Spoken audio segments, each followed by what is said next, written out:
పవన్ కళ్యాణ్ ఒక మాట అన్నాడు, పార్టీని వెనక్కి లాగిన వ్యక్తుల్లో, ద్రోహం చేసిన వ్యక్తుల్లో పరకాల ప్రభాకర్ ఒకరు. దీని మీద నీ అభిప్రాయం ఏంటి? పార్టీకి సిద్ధాంతం లేకపోతే ఏం చేయాలి? ఇవాళేమో కమ్యూనిస్ట్తో జతకట్టి, రేపొద్దునేమో బీజేపీ జతకట్టి, ఎల్లుండి వీళ్ళని కాదు ఇంకో చోట్ల జతకట్టి ఇలా చేస్తూ ఏం చేయాలి? ప్రజారాజ్యం పార్టీలో కీలక పాత్ర పోషించినటువంటి మీరు అదే పార్టీ ఆఫీస్లో చిరంజీవికి వ్యతిరేకంగా, పార్టీకి వ్యతిరేకంగా ఒక ప్రెస్ కాన్ఫరెన్స్ పెట్టి పార్టీ నుంచి తీసుకుని వచ్చారు. ఆ సిద్ధాంతం ఉంది అని మొదలుపెట్టి నువ్వు ఆ సిద్ధాంతం వేస్తే ఆ పార్టీ ఎందుకుంటాను? ఇందాక ఏమన్నావు, చిరంజీవి గారి పార్టీకి చేరారు, ఇది ఎవరో పెట్టి పార్టీ మనం చేరడం కాదు, కలిసి పెట్టేటువంటి పార్టీ. ఆలోచన లేకుండా ఇది నా పార్టీ, ఇది నాది, నా కుటుంబం, దీన్ని అంతా అలా అనుకుంటే నేనేం చేయలేను.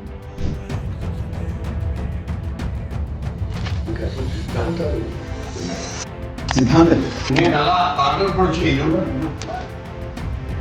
నాకు సిద్ధాంతం, అది ఏ సిద్ధాంతం చూస్తాను వాటిని ఉన్న దాంట్లో తప్పట్లేదు. తీవ్రమైన విమర్శించే అవసరం.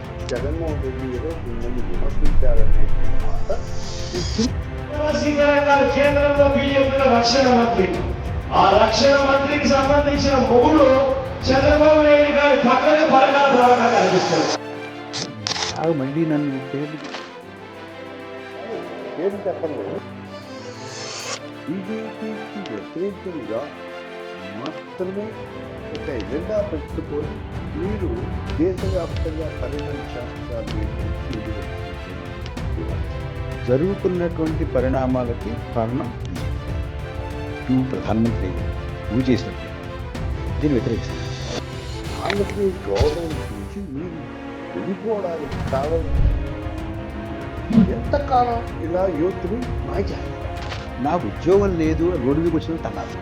ఈ ఓట్తోని జరిగితే కనుక ఇది సాధ్యం అవుతుందా? నువ్వు నిర్మల ప్రేమించి వివాహం చేసుకున్నారు. ఫస్ట్ ఎవరు ప్రపోజ్ చేశారు? ఇది ఒకటి అడగొచ్చా? అసలు పేరు ప్రభాకర్, పరకాల ప్రభాకర్. ఇంకా చెప్పాలంటే డాక్టర్ పరకాల ప్రభాకర్. నాకు మాత్రం ప్రభ. ఈ ముద్దు పేరుతోనే 45 ఏళ్ళు పిలుచుకుంటూ బతికేస్తున్నాను. మా స్నేహంలో, మా సాన్నిహిత్యంలో, బతుకు ప్రయాణంలో ఎన్నో ఒడిదుడుకుల్ని చూసాం. కొన్ని కలిసి చూసుకున్నాం, కొన్ని ఎదుగుతూ నేర్చుకున్నాం.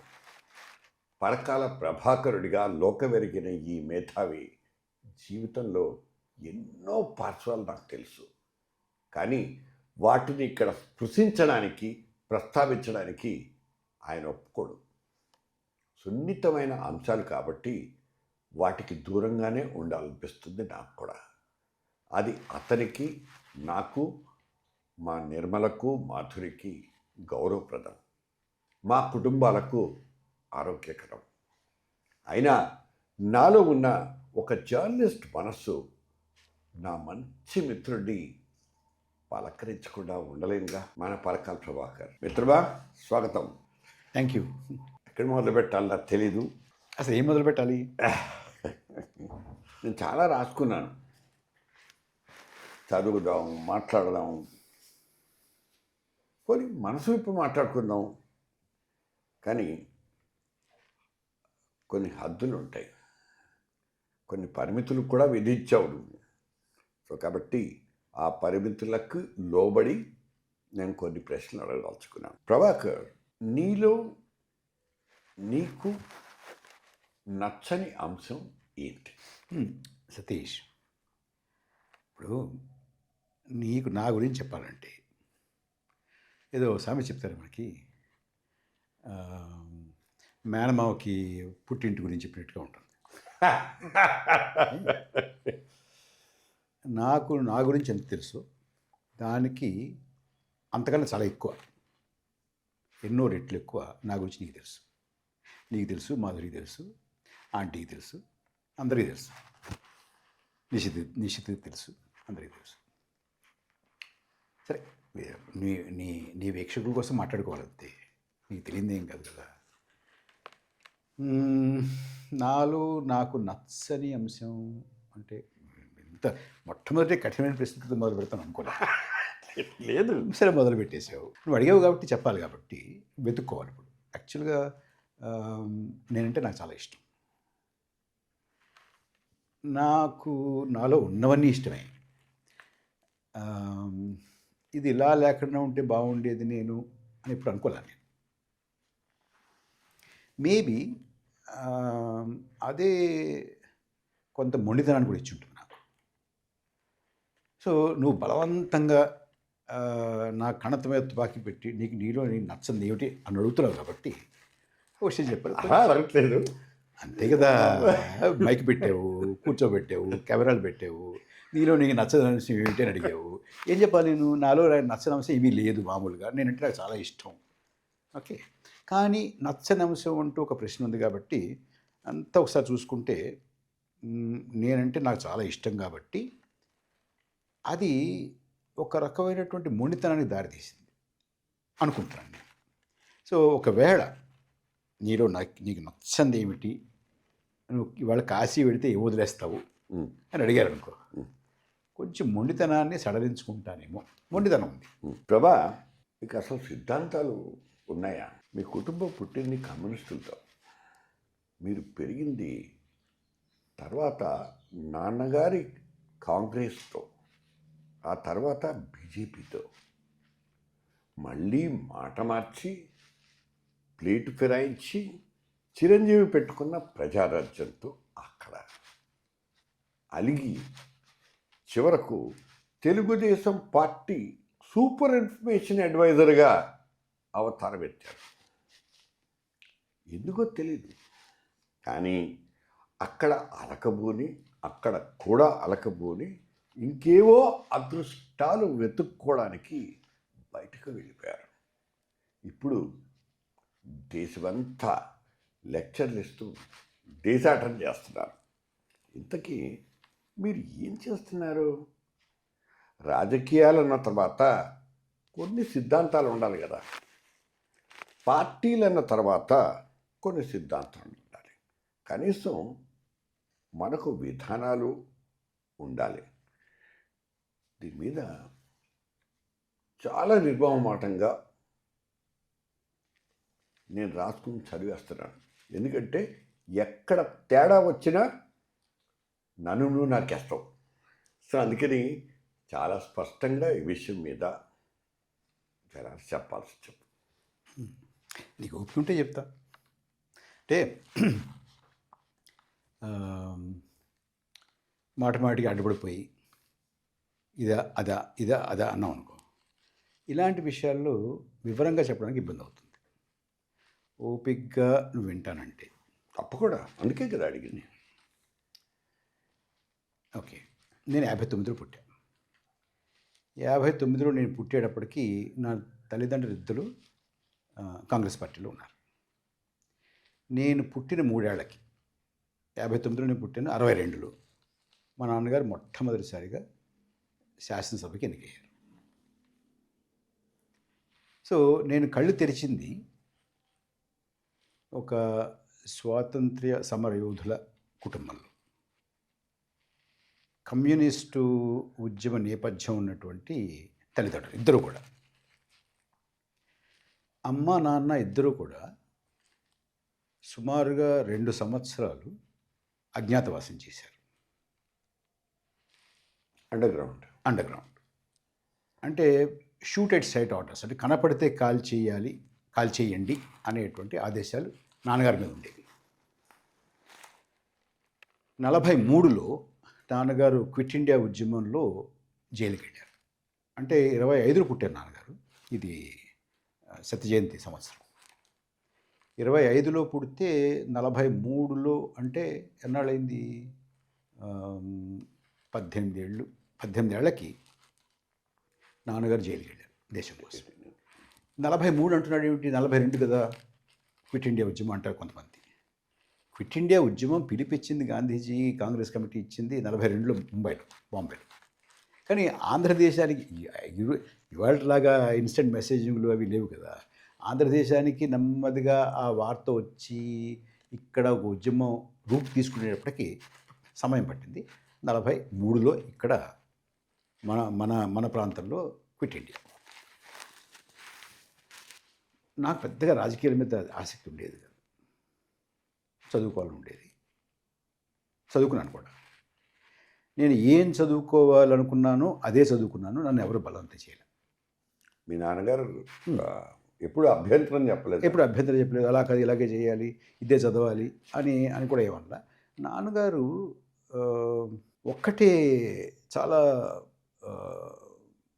చాలా దీక్షగా చూసేవారు ఏమిటంటే నా తెలుగు బాగుందా లేదా అని. నన్ను ఒకసారి మా ఊళ్ళో అద్దేపల్లి సర్వీస్ శెట్టి గారు ఒక ఆయన ఉండేవారు.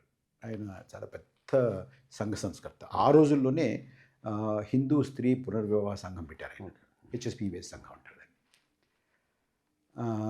హిందూ వితంతువులకి మళ్ళీ పెళ్లి చేయడం, వారిని తీసుకురావడం, వారికి ఆశ్రయాన్ని కల్పించడం, వారికి ఏదో ఒక వృత్తి నేర్పడం, ఇవన్నీ చేస్తుండే వీరేశలింగం గారి ఆలోచన. ఆ రకంగా అదే పని. ఆయన ఒకసారి మద్రాస్ నుంచి ఆంగ్లో ఇండియన్స్ తీసుకొచ్చి మా ఊరు ఇంగ్లీష్ కాన్వెంట్ పెట్టారు. పెద్దవాళ్ళందరూ ఇళ్ళకి తిరిగి మీ పిల్లల్ని చేర్చండి మా నాన్నగారు పంపించారు, మొహమాటను పంపించారు. సరే, ఆంగ్లో ఇండియన్స్ మాకు టీచర్స్ అక్కడ, వాళ్ళకి తెలుగు రాదు, నాకు ఇంగ్లీష్ రాదు. ఏదో సంవత్సరం కింద మీద పడిన తర్వాత అది అప్పుడు నేను మున్సిపల్ స్కూల్లో చదువుతూ ఉండగా, సత్య మాస్టర్ బడిలో చదువుతూ ఉండగా తీసుకెళ్ళి అందులో వేశాను.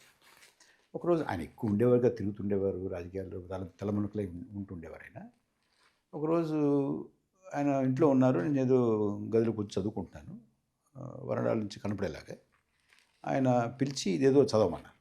నేను సరిగ్గా చదవలేకపోయాను తెలుగు, ఆ ప్యాసేజ్ తెలుగు ప్యాసేజ్. మరి ఆయన ఏమనుకున్నారు, ఆ మర్నాడు నుంచి ఈ కాన్వెంట్ పంపడం మానేశారు. తెలుగు మర్చిపోతాడు మానేసి మళ్ళీ తీసుకెళ్ళి మా మున్సిపాలిటీలో సత్య మాస్టర్ బడిలో మళ్ళీ చెప్పించారు. ఇంకో విషయం కూడా చెప్పాలి ఇక్కడ. మా నాన్నగారు అప్పటికి ఎమ్మెల్యే. నన్ను మొట్టమొదటిసారిగా బడిలోకి తీసుకెళ్ళి వేసినప్పుడు మా ఇంటి దగ్గర నుంచి ఇద్దరం కాలినడకను వెళ్ళి నన్ను తీసుకుని వెళ్ళి హెడ్ మాస్టర్స్ రూమ్లో కూర్చోబెట్టి, నాకు బాగా గుర్తు, నా అప్లికేషన్ ఫిలప్ చేయాలి కదా, పేరు రాశారు, తండ్రి పేరు రాశారు, కులం అని కూడా ఉండేది అప్పుడు, ఇప్పుడు ఉందో లేదా అక్కడ ఒక డాష్ కొట్టారు. ఎందుకంటే మా నాన్నగారిది అమ్మది కులాంతర వివాహం, మతం, డాష్ కొట్టారు. కుల మతాలకి సంబంధం లేకుండా నన్ను అక్కడ చేర్చారు. ఆ తర్వాత కాన్వెంట్ మళ్ళీ తిరిగి అక్కడికి వెళ్ళడం. అంటే ఈ రకమైనటువంటి ఒక నేపథ్యం. దెన్ చెప్పాను కదా, నేను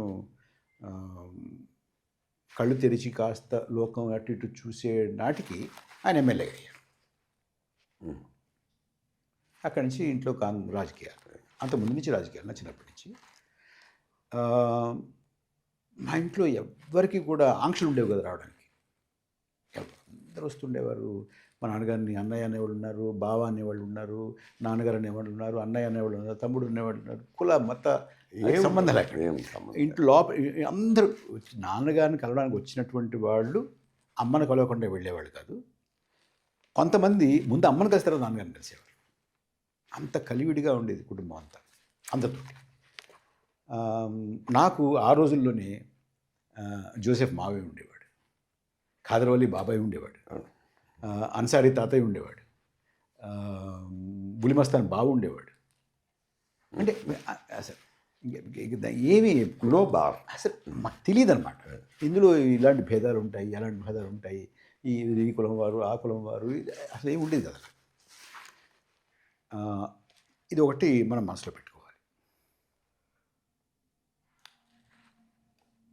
ఏం చదువుకోవాలంటే చదువుకోవడమే, ఇదే చదువుకోవాలి, అదే చదువుకోవాలి.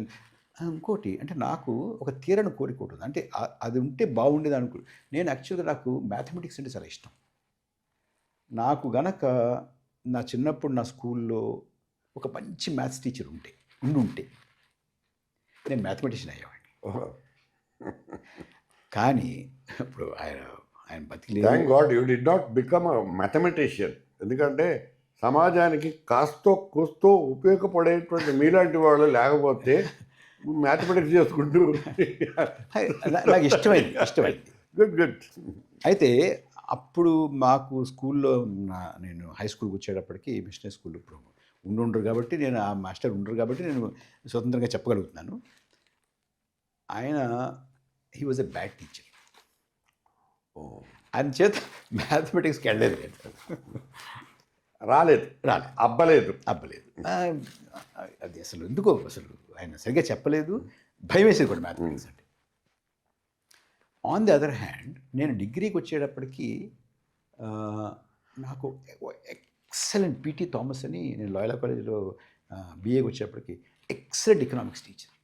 దాంతో నాకు ఎకనామిక్స్ మీద విపరీతమైనటువంటి ఇష్టం ఏర్పడింది. ఎప్పటికి కూడా నేను ఎకనామిక్స్ చదువుతుంటాను, ఏం జరుగుతుంది ఈ దేశంలో, ఏం జరుగుతుంది మిగతా దేశాలు, ఏం జరుగుతుంది మన రాష్ట్రంలో, ఏం జరుగుతుంది, జీడిపి ఎలా ఉంది, పర్ క్యాపిటల్ ఇన్కమ్ ఎలా ఉంది, ఇది ఎలా ఉంది, అది చూస్తూనే ఉంటాను అన్నమాట.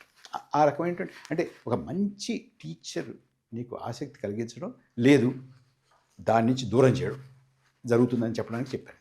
సరే, రాజకీయాలు నడుస్తున్నాయి, పెద్దగా ఇష్టం ఉండేది కదా, చదువుకున్నాను. అక్కడి నుంచి I was political but not interested in political activity.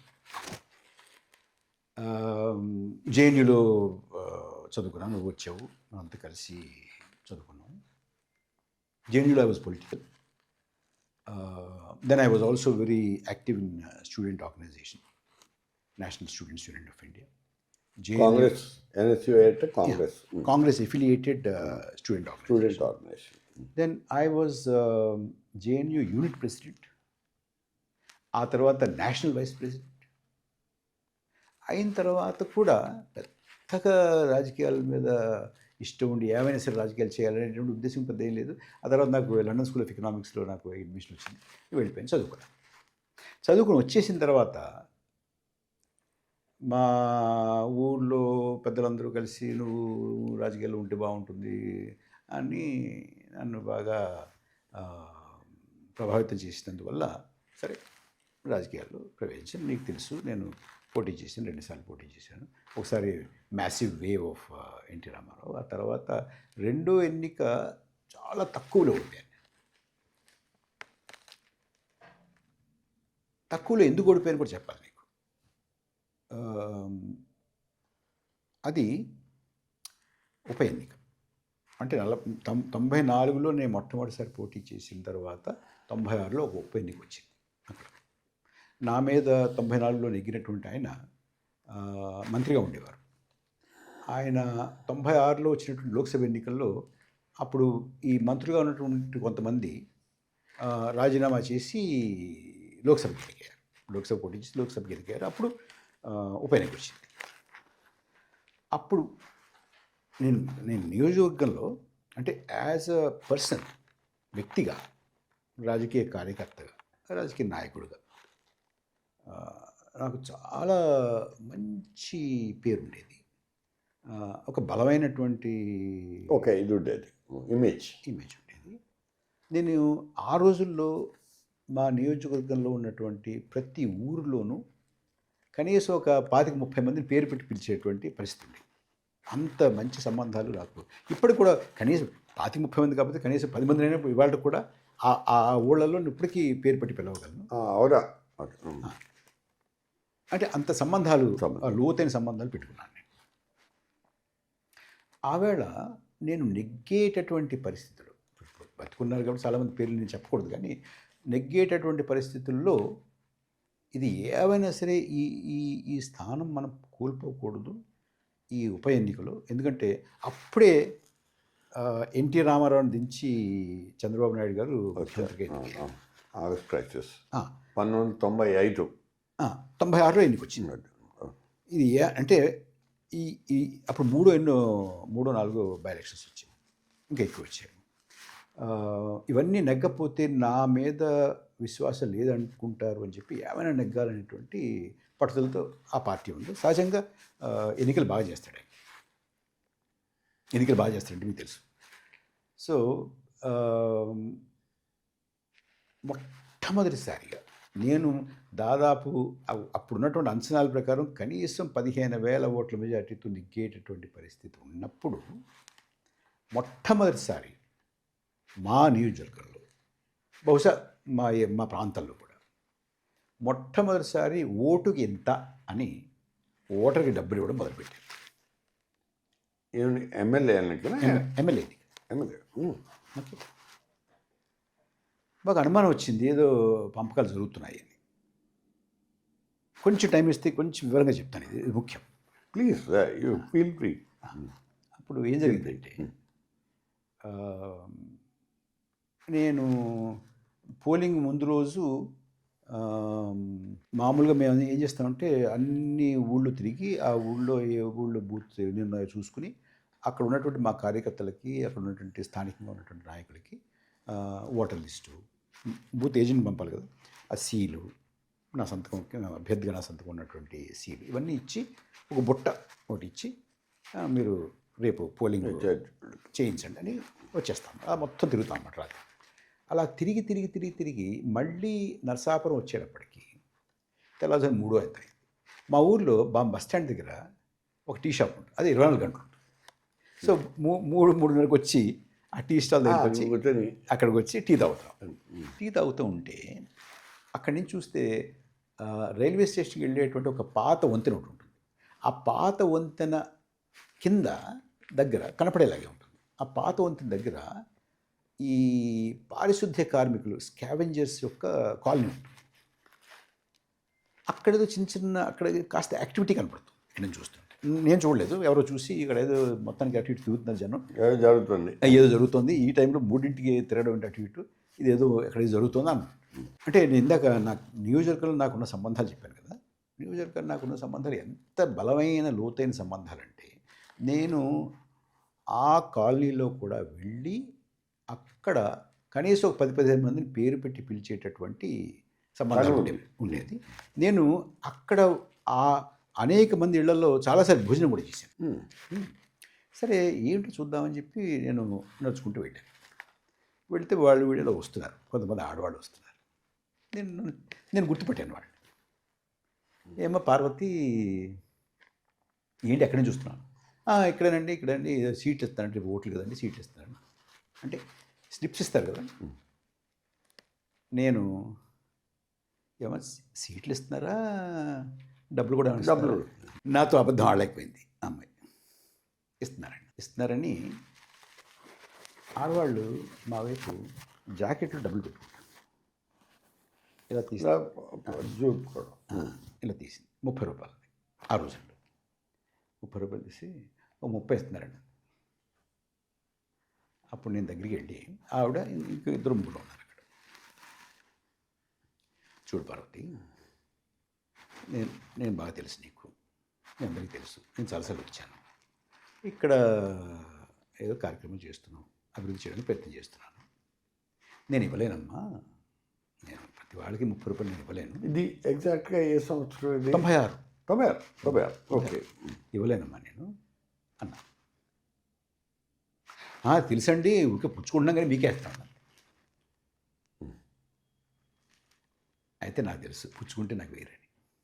అంటే వాళ్ళకి ఒక పాప భీతి ఉంటుంది, అరే పుచ్చుకున్నాం కదా వాళ్ళ దగ్గర అలా అన్యాయం చేస్తా అని ఉంటుంది. అది నాకు తెలుసు. అయినా కూడా వాళ్ళు అలా అన్నారు. కనీసం ఓకే మంచిదమ్మా, మరి ఆలోచించి వెయిట్ చేయండి, నేను తెచ్చుకోలేను అని వచ్చేసాను. అయిపోయింది.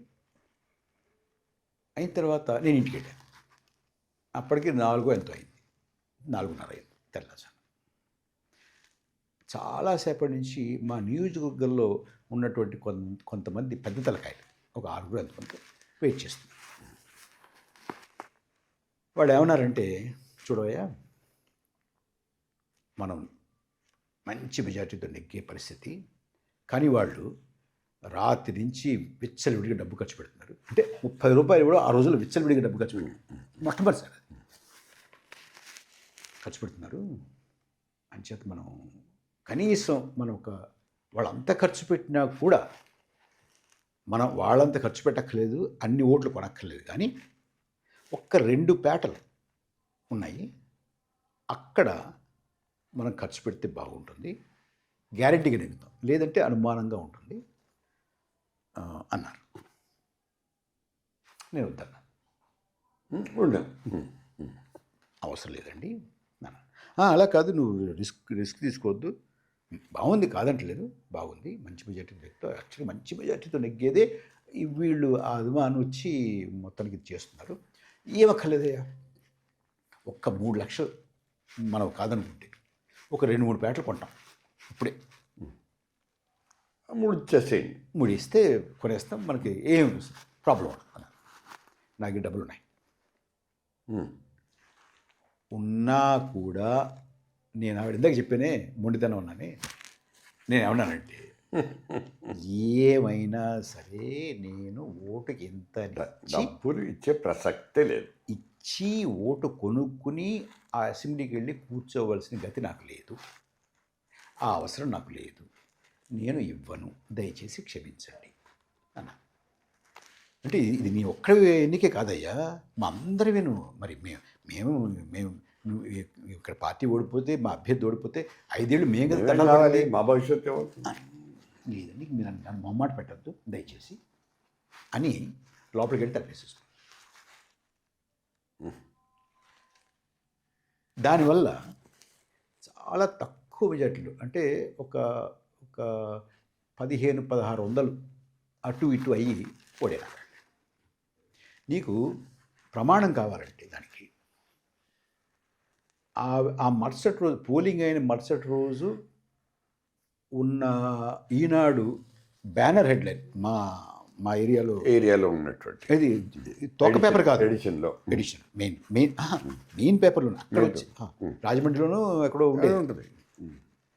నరసాపురంలో ధన ప్రవాహం అని హెడ్లైన్ ఆవాడు. సరే అది జరిగిపోయింది. సరే మొత్తానికి రాజకీయ కార్యక్రమాలు జరుగుతూ ఉంటే అప్పుడు ఏమైంది, 96లో నరసింహరావు గారు ప్రైమ్ మినిస్టర్గా అయిపోయింది. నరసింహరావు గారికి మా నాన్నగారికి చాలా మంచి స్నేహం ఎప్పటి నుంచో ఉంది అది అందరికీ అంచేత నాకు కూడా బాగా సన్నిహితులైన. వారితో నాకు ఉన్నటువంటి అనుబంధం నీకు తెలుసు. అని అంటారు కూడా కదా, పివి నరసింహారావు గారికి ఎంతమంది కొడుకులు ఉన్నా కానీ పరకాల ప్రభాకర్ నేనంటే బాగా ఇష్టంగా ఉండేవారు ఆయన, అందులో అనుమానం లేదు. సో అంచేత ఏమైంది, 96లో కాంగ్రెస్ ఓడిన తర్వాత కేంద్రంలో పివి నరసింహారావు గారు ప్రధానమంత్రికి దిగిన తర్వాత సరే కాంగ్రెస్ రాజకీయాలు పైన ఉన్న రాజకీయాల్లో మళ్ళీ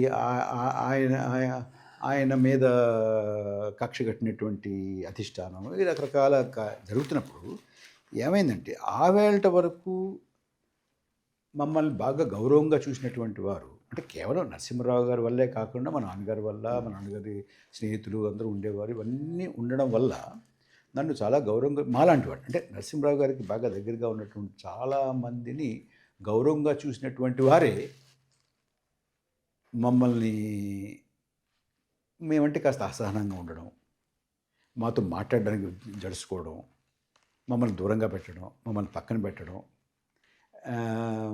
జిల్లాలోనూ నియోజకవర్గంలోనూ మాకు ప్రాముఖ్యం లేకుండా చేయడం, ఇవన్నీ అంటే వేధింపు అంటారే, రాజకీయంగా వేధింపులకి మొదలయ్యాయి. ఏం చేయాలో పాల్పడలేదు మాకు. మేము అప్పటి వరకు కాంగ్రెస్లో ఉండి పోటీ చేసి మా నియోజకవర్గంలోనే కాకుండా రాష్ట్రంలో మిగతా చోట్లకి తిరిగి, జిల్లాలో మిగతా చోట్లంతా ఆర్గనైజ్ చేసి ఎవరి మీద చేస్తున్నాము. అప్పుడు ప్రధాన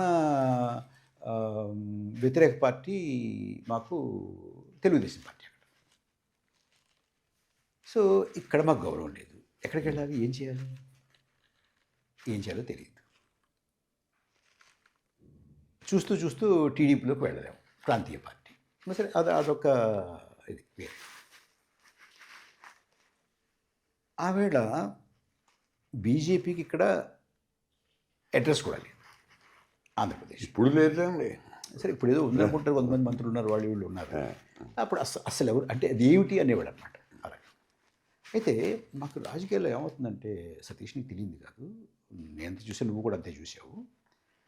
ఇప్పుడు ఒక ఊరు ఉందనుకో, ఆ ఊరిలో మనం రాజకీయం చేస్తున్నాం, మన కోసం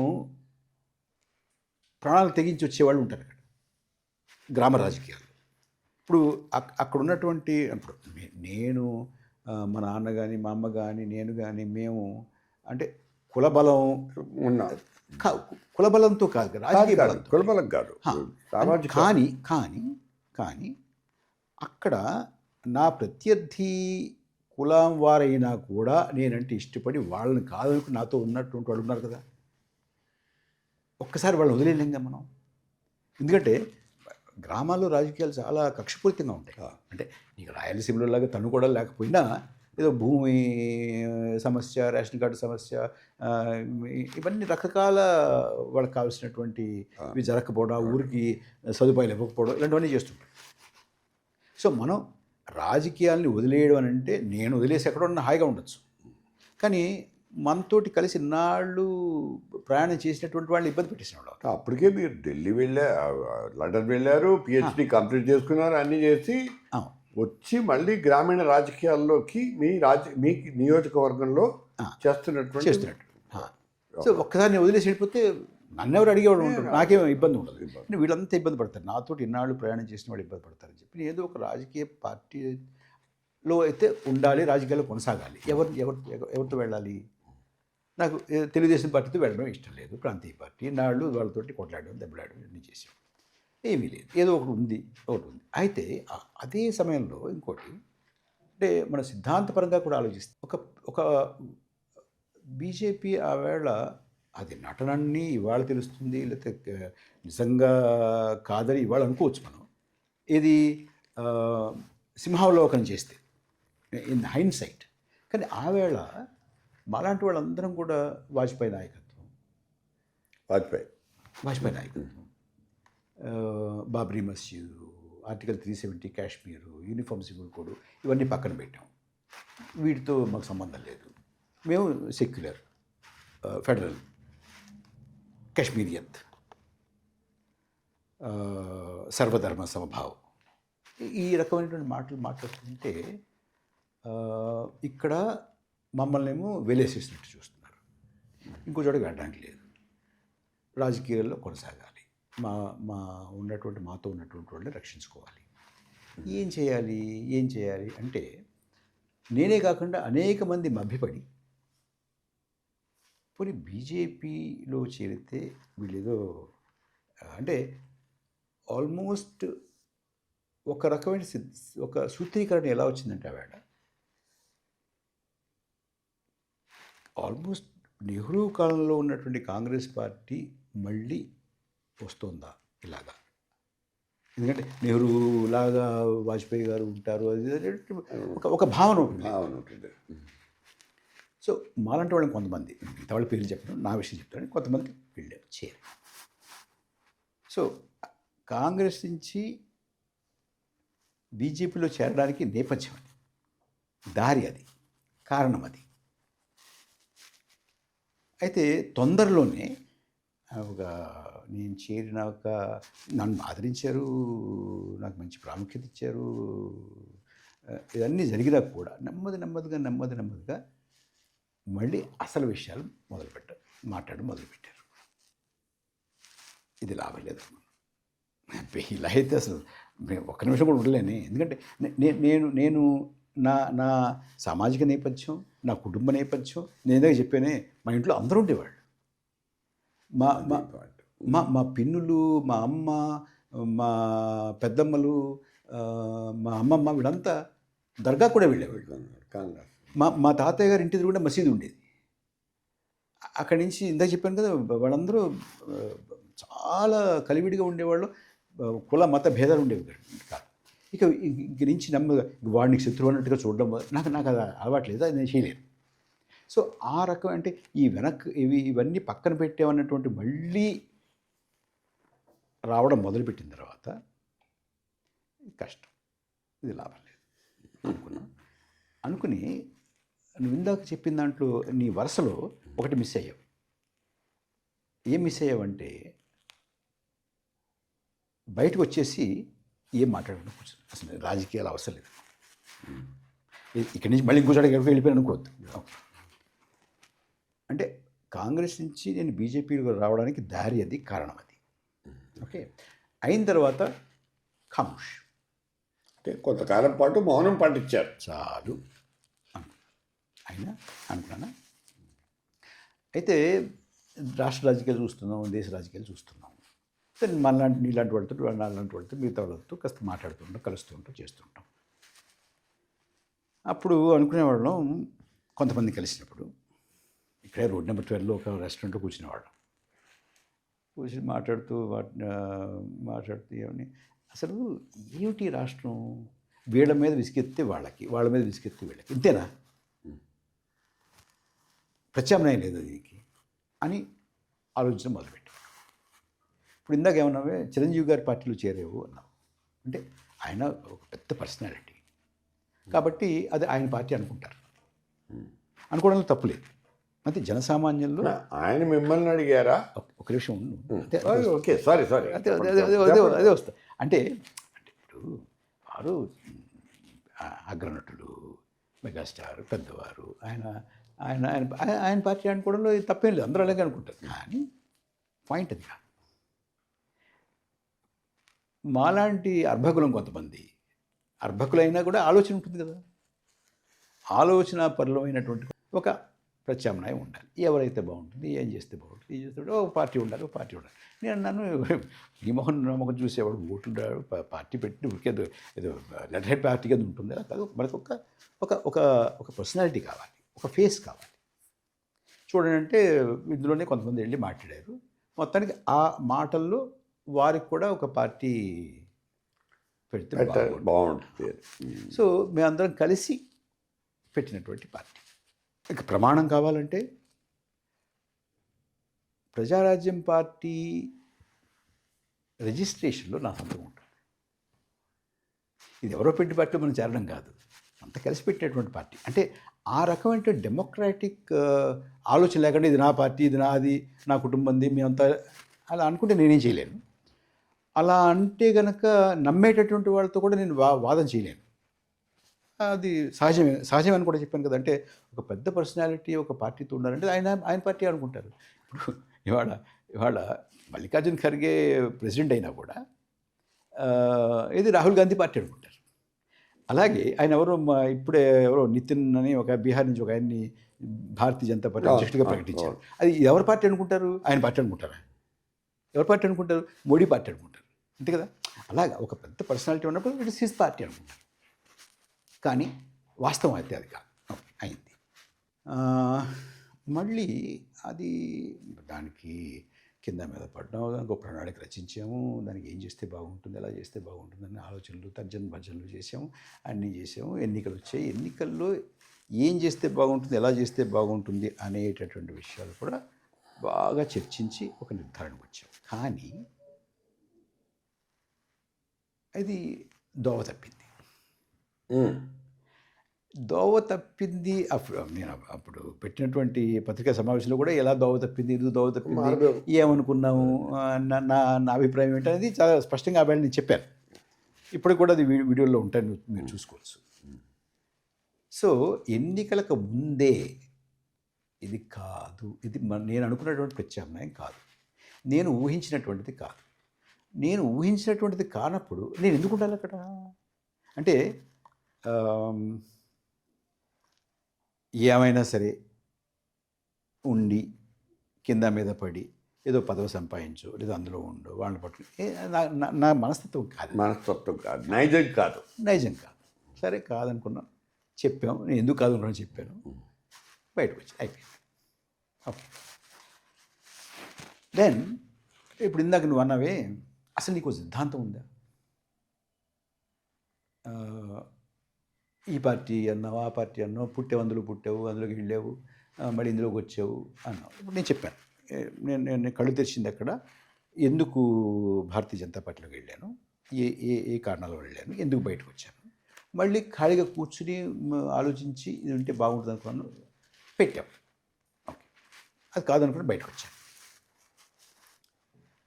కొంతమంది అంటారు ఇందాక నువ్వు అన్నట్టే, ఇది నువ్వు అన్నది ఏంటంటే చాలామంది ఏంటి ఇతను పార్టీలో ఉండలేడా, అసలు ఇవ్వలేడా ఎక్కడను, సిద్ధాంతం లేదా, దేనికి అంటే అనలేదు. కానీ రాజకీయ వ్యభిచారమా ఇక్కడే కాదు. అంటే వాళ్ళు ఇప్పుడు మనం దీన్ని కాస్త నిశ్చితంగా పరిశీలిద్దాం. రెండు పార్శ్వాలు. ఒకటి, ఈయన ఒక ఓటర్, ఇవాళ ఈయన పార్టీ ఏకి ఓటేస్తాడు, వచ్చే ఎన్నికల్లో పార్టీ బీకి ఓటేస్తాడు. ఈయన ఏమనాలి మనం? ఏమనాలి? ఏంటయ్యా ఒక ఎన్నికలో ఒక పార్టీ ఇంకో ఎన్నికలో ఒక పార్టీ అంటాం.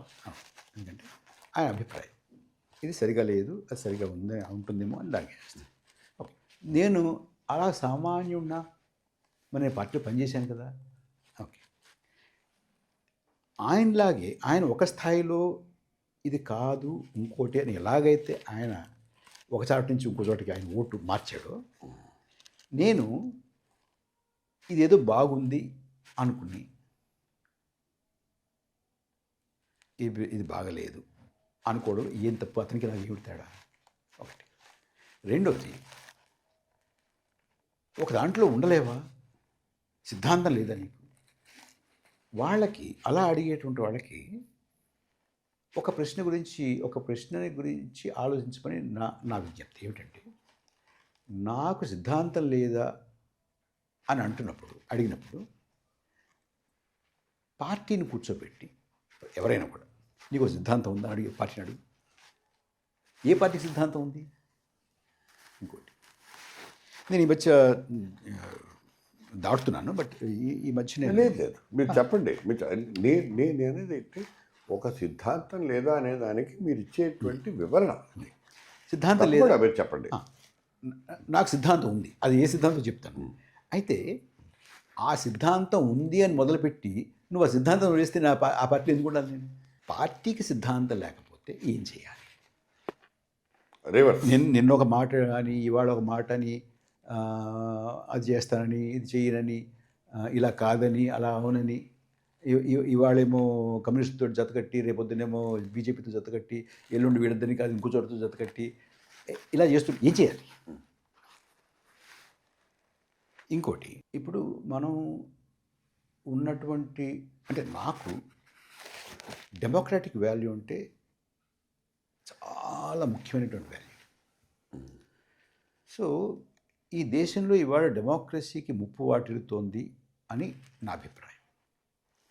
ముప్పు వాటిల్లుతోంది, ఈ కారణాల వల్ల వాటిల్లుతోంది అని చాలా చెప్పుకుంటూ వస్తున్నాను, రాసుకుంటూ వస్తున్నాను.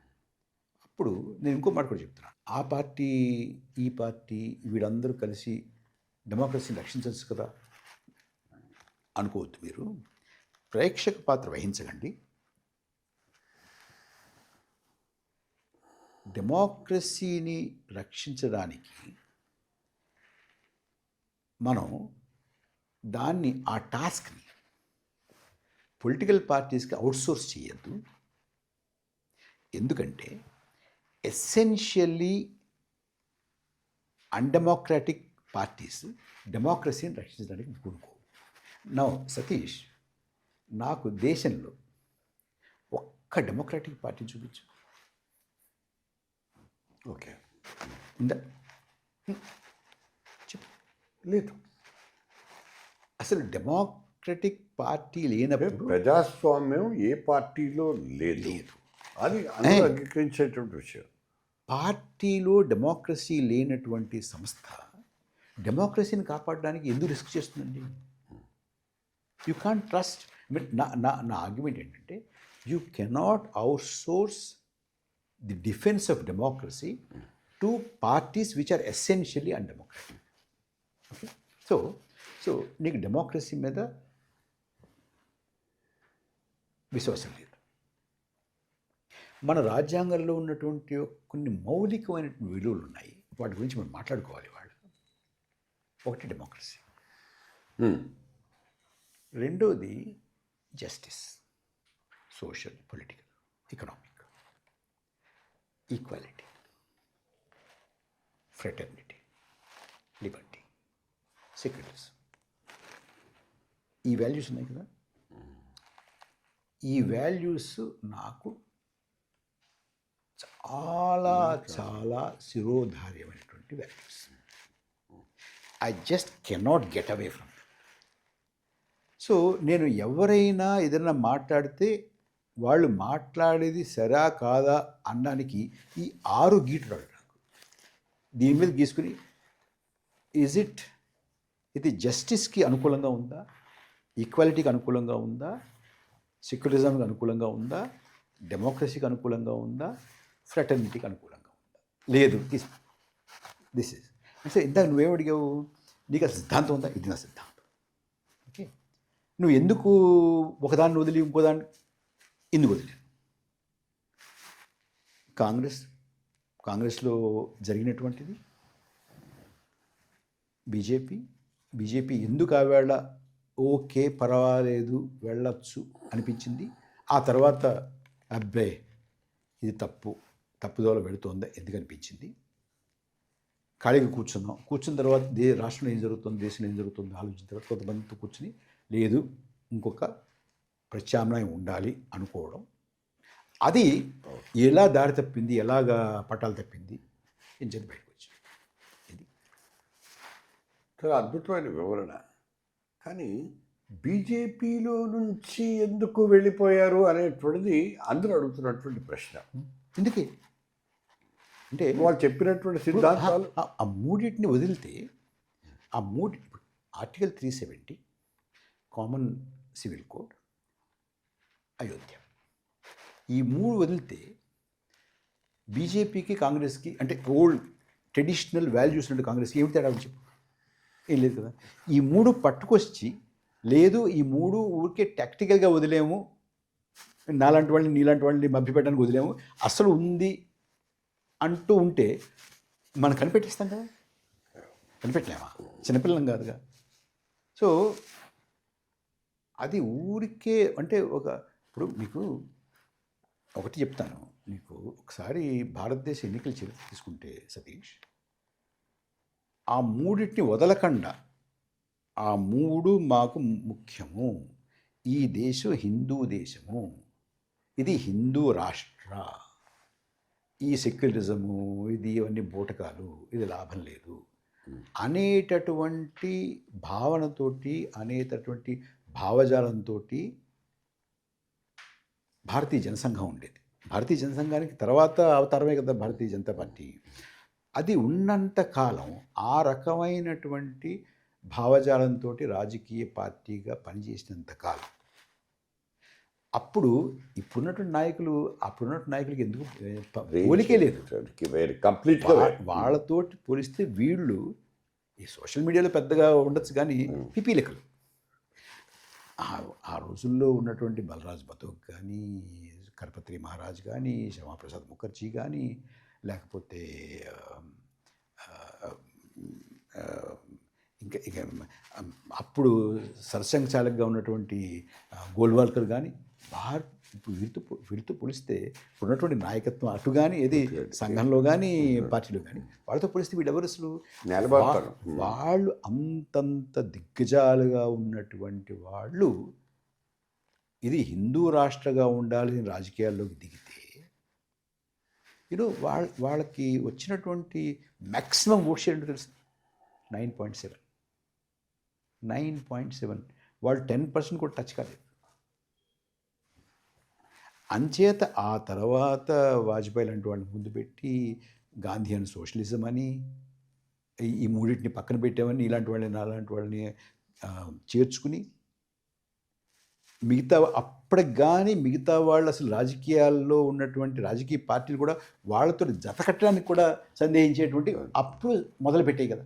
అంటే ఒక ఆమోదాన్ని పొందడానికి, యాక్సెప్టబిలిటీ పొందడానికి వాళ్ళు ప్రయత్నం చేశారు. అప్పుడు కొంతమంది సరే జార్జ్ ఫెర్నాండెజ్ లాంటి వాడు కూడా ఓహో ఇది పర్వాలేదు అనుకున్నారు. ఆ తర్వాత విషయం తెలిసిపోయింది. సో బయటికి మళ్ళీ అడిగావు నువ్వు, బయటికి ఎందుకు నేను చెప్పినా కూడా మళ్ళీ అడిగావు కాబట్టి నేను దీన్ని రిపీట్ చేస్తాను.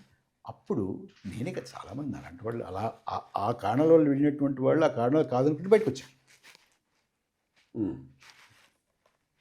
అంటే ఇక్కడ ఒక ప్రశ్న నేను అడగాల్సింది, బీజేపీకి వ్యతిరేకంగా మాత్రమే ఒక ఎజెండా పెట్టుకొని మీరు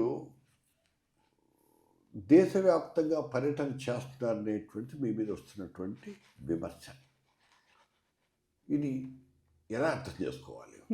అంటే ఇప్పుడు ప్రస్తుతం ఒకటి బీజేపీ అధికారంలో ఉంది. జరుగుతున్నటువంటి పరిణామాలకి కారణం ఈ అవతారంలో ఉన్నటువంటి బీజేపీ, వాజ్పేయి అవతారంలో ఉన్నటువంటి బీజేపీ కాదు. సో ఇది జరగకూడదు అంటే విమర్శ ఎవరి మీద గురిపెట్టాలి? అధికార పార్టీ అయినటువంటి బీజేపీ మీద. లేకపోతే ఈ ఈ- ఈ, ఆమ్, ఈ కేంద్ర ప్రభుత్వం ఇలా చేస్తోంది, కేంద్ర ప్రభుత్వం కనుసన్నల్లో ఇలాంటివి జరుగుతున్నాయి, అంచేత డిఎంకేని తిట్టినా ఎవరి కనుసన్నలు జరుగుతున్నాయి, ఎవరి ఆధ్వర్యంలో జరుగుతున్నాయి, ఎవరి ఆమోదంతో జరుగుతున్నాయి, ఎవరి విధానాల వల్ల జరుగుతున్నాయి వాళ్ళనే కదా మనం అనాల్సింది. ఓకే. ఇది గనక ఇదే పద్ధతి గనక రేపొద్దున నువ్వు చేపట్టిన, నువ్వు ప్రధానమంత్రి అయ్యి నువ్వు చేసినా కూడా దీన్ని వ్యతిరేకిస్తాను. అప్పుడు నన్ను ఎవరన్నా ఏమయ్యా సతీష్ నీ ఫ్రెండే కదా, ఫ్రెండే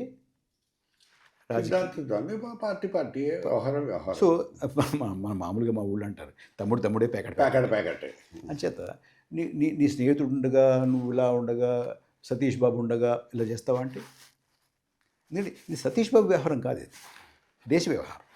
తర్వాత నువ్వు తెలుగుదేశం పార్టీకి ఎందుకు వెళ్ళారని అడిగారు. తెలుగుదేశం పార్టీకి వెళ్ళలేదండి. అప్పుడు రాష్ట్ర విభజన గురించి ఉద్యమాలు జరుగుతున్నాయి. ఇక్కడ రాష్ట్రం ఏమైనా సరే ఒకటిగా ఉండాలి అని విశాలాంధ్ర ఉద్యమం చేశాం. రాష్ట్రం కలిసి ఉండాలని, కలిసి ఉండాలి అంటే విభజనకు వ్యతిరేకంగా విశాలాంధ్ర మహాసభ పెట్టాం. కొంతమందిని కలిసి రాష్ట్రంలో పర్యటించాం. రాష్ట్రం విడిపోకూడదు. భారతదేశంలో రాష్ట్రాలు ఇవాళ భాషా ప్రయుక్త రాష్ట్రాలు.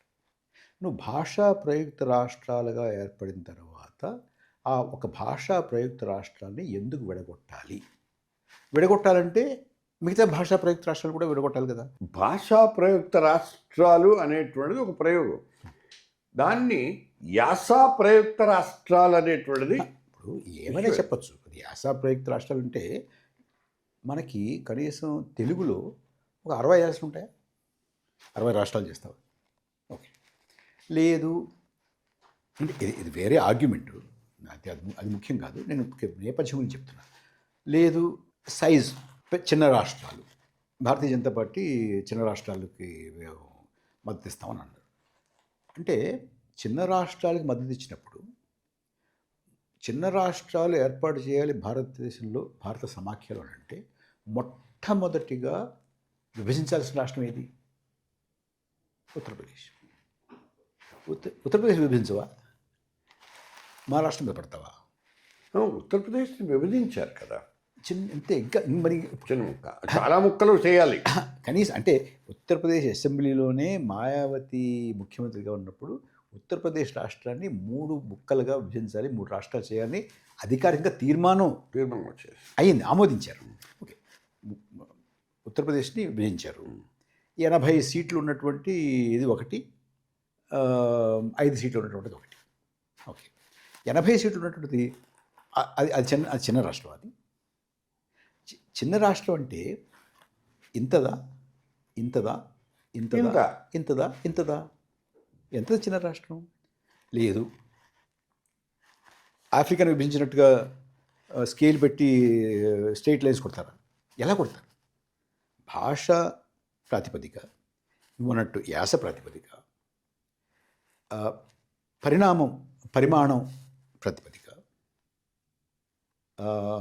కొండ ప్రాంతాలన్నీ ఇలా ఉండాలి, లేకపోతే తీర ప్రాంతాలన్నీ ఇలా ఉండాలి అనేది ప్రాతిపదిక. ఏదో ఒక ప్రాతిపదిక ఉండాలి కదా. మనం ఒక ప్రాతిపదిక అనుకున్నాం. అది కానప్పుడు దేశంలో ఉన్నటువంటి రాష్ట్రాలని మేము మళ్ళీ పునర్వ్యవస్థీకరిస్తున్నాము. ఆ సూత్రం కాదు, భాష సూత్రం కాదు, ఈ సూత్రం అయితే ఉండాలి. అది ఏమీ లేకుండా ఒకటి విభజించారు. దానికి వ్యతిరేకం ఒకటి. రెండోది అంటే దాని గురించి పెద్దగా విస్తారంగా లేదు. ఆ నేపథ్యంలో సరే రాష్ట్రం విడింది, మేము చేసినటువంటి ప్రయత్నాలు సరిపోలేదు, మా శక్తి చాలలేదు ఆపడానికి. జరిగిన తర్వాత ఎన్నికలు జరిగాయి, ఎన్నికల్లో ప్రభుత్వాలు ఏర్పడిన తర్వాత కొంతమంది మీరు రాష్ట్రం ఒకటిగా ఉండాలి అది ఇది అన్నారు. మీకు కాస్త ఎంతో చదువుకున్నారు, తెలివితేటలు ఉన్నాయి, ఆర్థికంగా ఏం చేయాలనేది మీకు ఒక అవగాహన ఉంది. ఈ కొత్తగా ఏర్పడినటువంటి రాష్ట్రం, రాజధాని లేకుండా ఏర్పడినటువంటి రాష్ట్రం, పెద్దగా అక్కడ సదుపాయాలు లేనటువంటి రాష్ట్రం, పెట్టుబడులు లేనటువంటి రాష్ట్రం, పారిశ్రామికీకరణ సరిగ్గా జరగనటువంటి రాష్ట్రం. ఈ రాష్ట్రంలో కొత్తగా మొదలవుతుంది కాబట్టి దీన్ని ఒక గాడిలో పెట్టడానికి పెద్ద ఆయన ముఖ్యమంత్రిగా ఉన్నారు.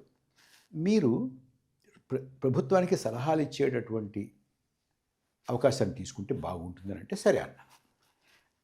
అది నేను ప్రభుత్వంలో చేరాను తప్ప నాకు పార్టీతో సంబంధం లేదు. ఆ వేళ లేదు, ఈ వేళ లేదు, ఎదురుకు లేదు, ఎప్పుడూ లేదు. సో అంచేత ఆ ప్రశ్న సమాధానం అయిపోయింది. కానీ మీరు అగ్రీ విత్ దట్. మీరు పార్టీతో సంబంధం లేదు, పార్టీ సిద్ధాంతంతో దేంతో సంబంధం లేదు, పార్టీ మెంబర్ కూడా కాదు, సభ్యుడు కూడా కాదు, కేవలం ప్రభుత్వానికి సలహాదారు. ఓకే, సలహాదారుడుగా వెళ్ళారు. ఎందుకు మానేసినట్టు? ఎందుకు మానేసినట్టు అనేది కూడా చెప్పాలి. రాష్ట్రం అవలంబిస్తున్నటువంటి కొన్ని విధానాలు, ముఖ్యంగా ఆర్థిక విధానం, పారిశ్రామికీకరణ, వాటి మీద దానికి కూడా వస్తాను. ఆ వచ్చే ముందు ఇంకొక మాట ఏం చెప్పాలంటే,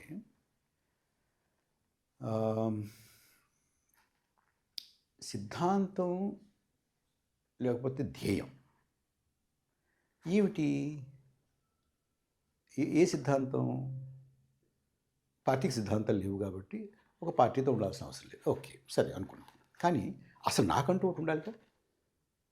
నేను ఇందే చెప్పాను, కొన్ని విలువలు చెప్పాను, డెమోక్రసీ చెప్పాను, సెక్యులరిజం చెప్పాను, ఫ్రెటర్నిటీ చెప్పాను, జస్టిస్ చెప్పాను, ఈక్వాలిటీ చెప్పాను, లిబర్టీ చెప్పాను. ఇవి ముఖ్యం. అయితే what do they mean? What do they mean అంటే మనకి రవీంద్ర ఠాగూర్ పద్యం ఉంటుంది, wear the mind is without fear. చాలామందికి తెలుసు అది ఠాగూర్ బెంగాలీలో రాసినటువంటి దాన్ని ఇంగ్లీష్లో ట్రాన్స్లేట్ చేశారు. వేర్ ద మైండ్ ఈజ్ చాలా చాలా పాపులర్. సో ఏమిటి సిద్ధాంతం అంటే? సమత, సమానత్వం, ప్రజాస్వామ్యం. నీకెంత విలువ, నాకు అంతే విలువ. నువ్వు ఏ తల్లి గర్భాన్ని పుట్టావో, నేను ఏ తల్లి గర్భాన్ని పుట్టానో సంబంధం లేకుండా నీకు నాకు ఒకే గౌరవం, ఒకే రకమైన అవకాశం. సమానత అంటే నేను పెరగకూడదు, నువ్వెంత నీకన్నా నేను ఎందుకో పెరగడానికి కాదు, నీకెంత అవకాశం ఉంటుందో నాకు అంతే అవకాశం.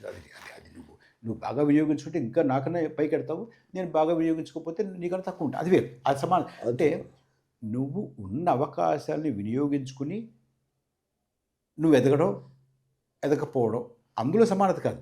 నీకు నాకు సమాన అవకాశాలు ఉండడం సమానత్వం. ఇంకోటి, నువ్వు ఏ తల్లి కడుపున పుట్టినా, ఏ కులంలో పుట్టినా, ఏ మతంలో పుట్టినా, ఏ కులంలో పుట్టినా, ఏ కులంలో పుట్టినా, ఏ ప్రాంతంలో పుట్టినా, ఏ భాష మాట్లాడుతున్నా, నీకు నాకు ఎందుకు తేడా ఉండాలి? మరిద్దరం ఒకటే, సమానం. అలాంటి నాకు స్వేచ్ఛ కావాలి, నీకు స్వేచ్ఛ కావాలి.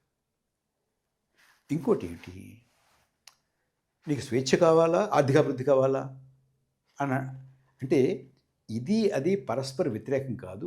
స్వేచ్ఛ కావాలి, ఆర్థిక అభివృద్ధి కావాలి, సమానత్వం కావాలి, అభివృద్ధి కావాలి, సమానత్వం కావాలి, న్యాయం కూడా కావాలి. సమానత్వం కావాలి, న్యాయం కావాలి, అభివృద్ధి కావాలి, ప్రజాస్వామ్యం కావాలి,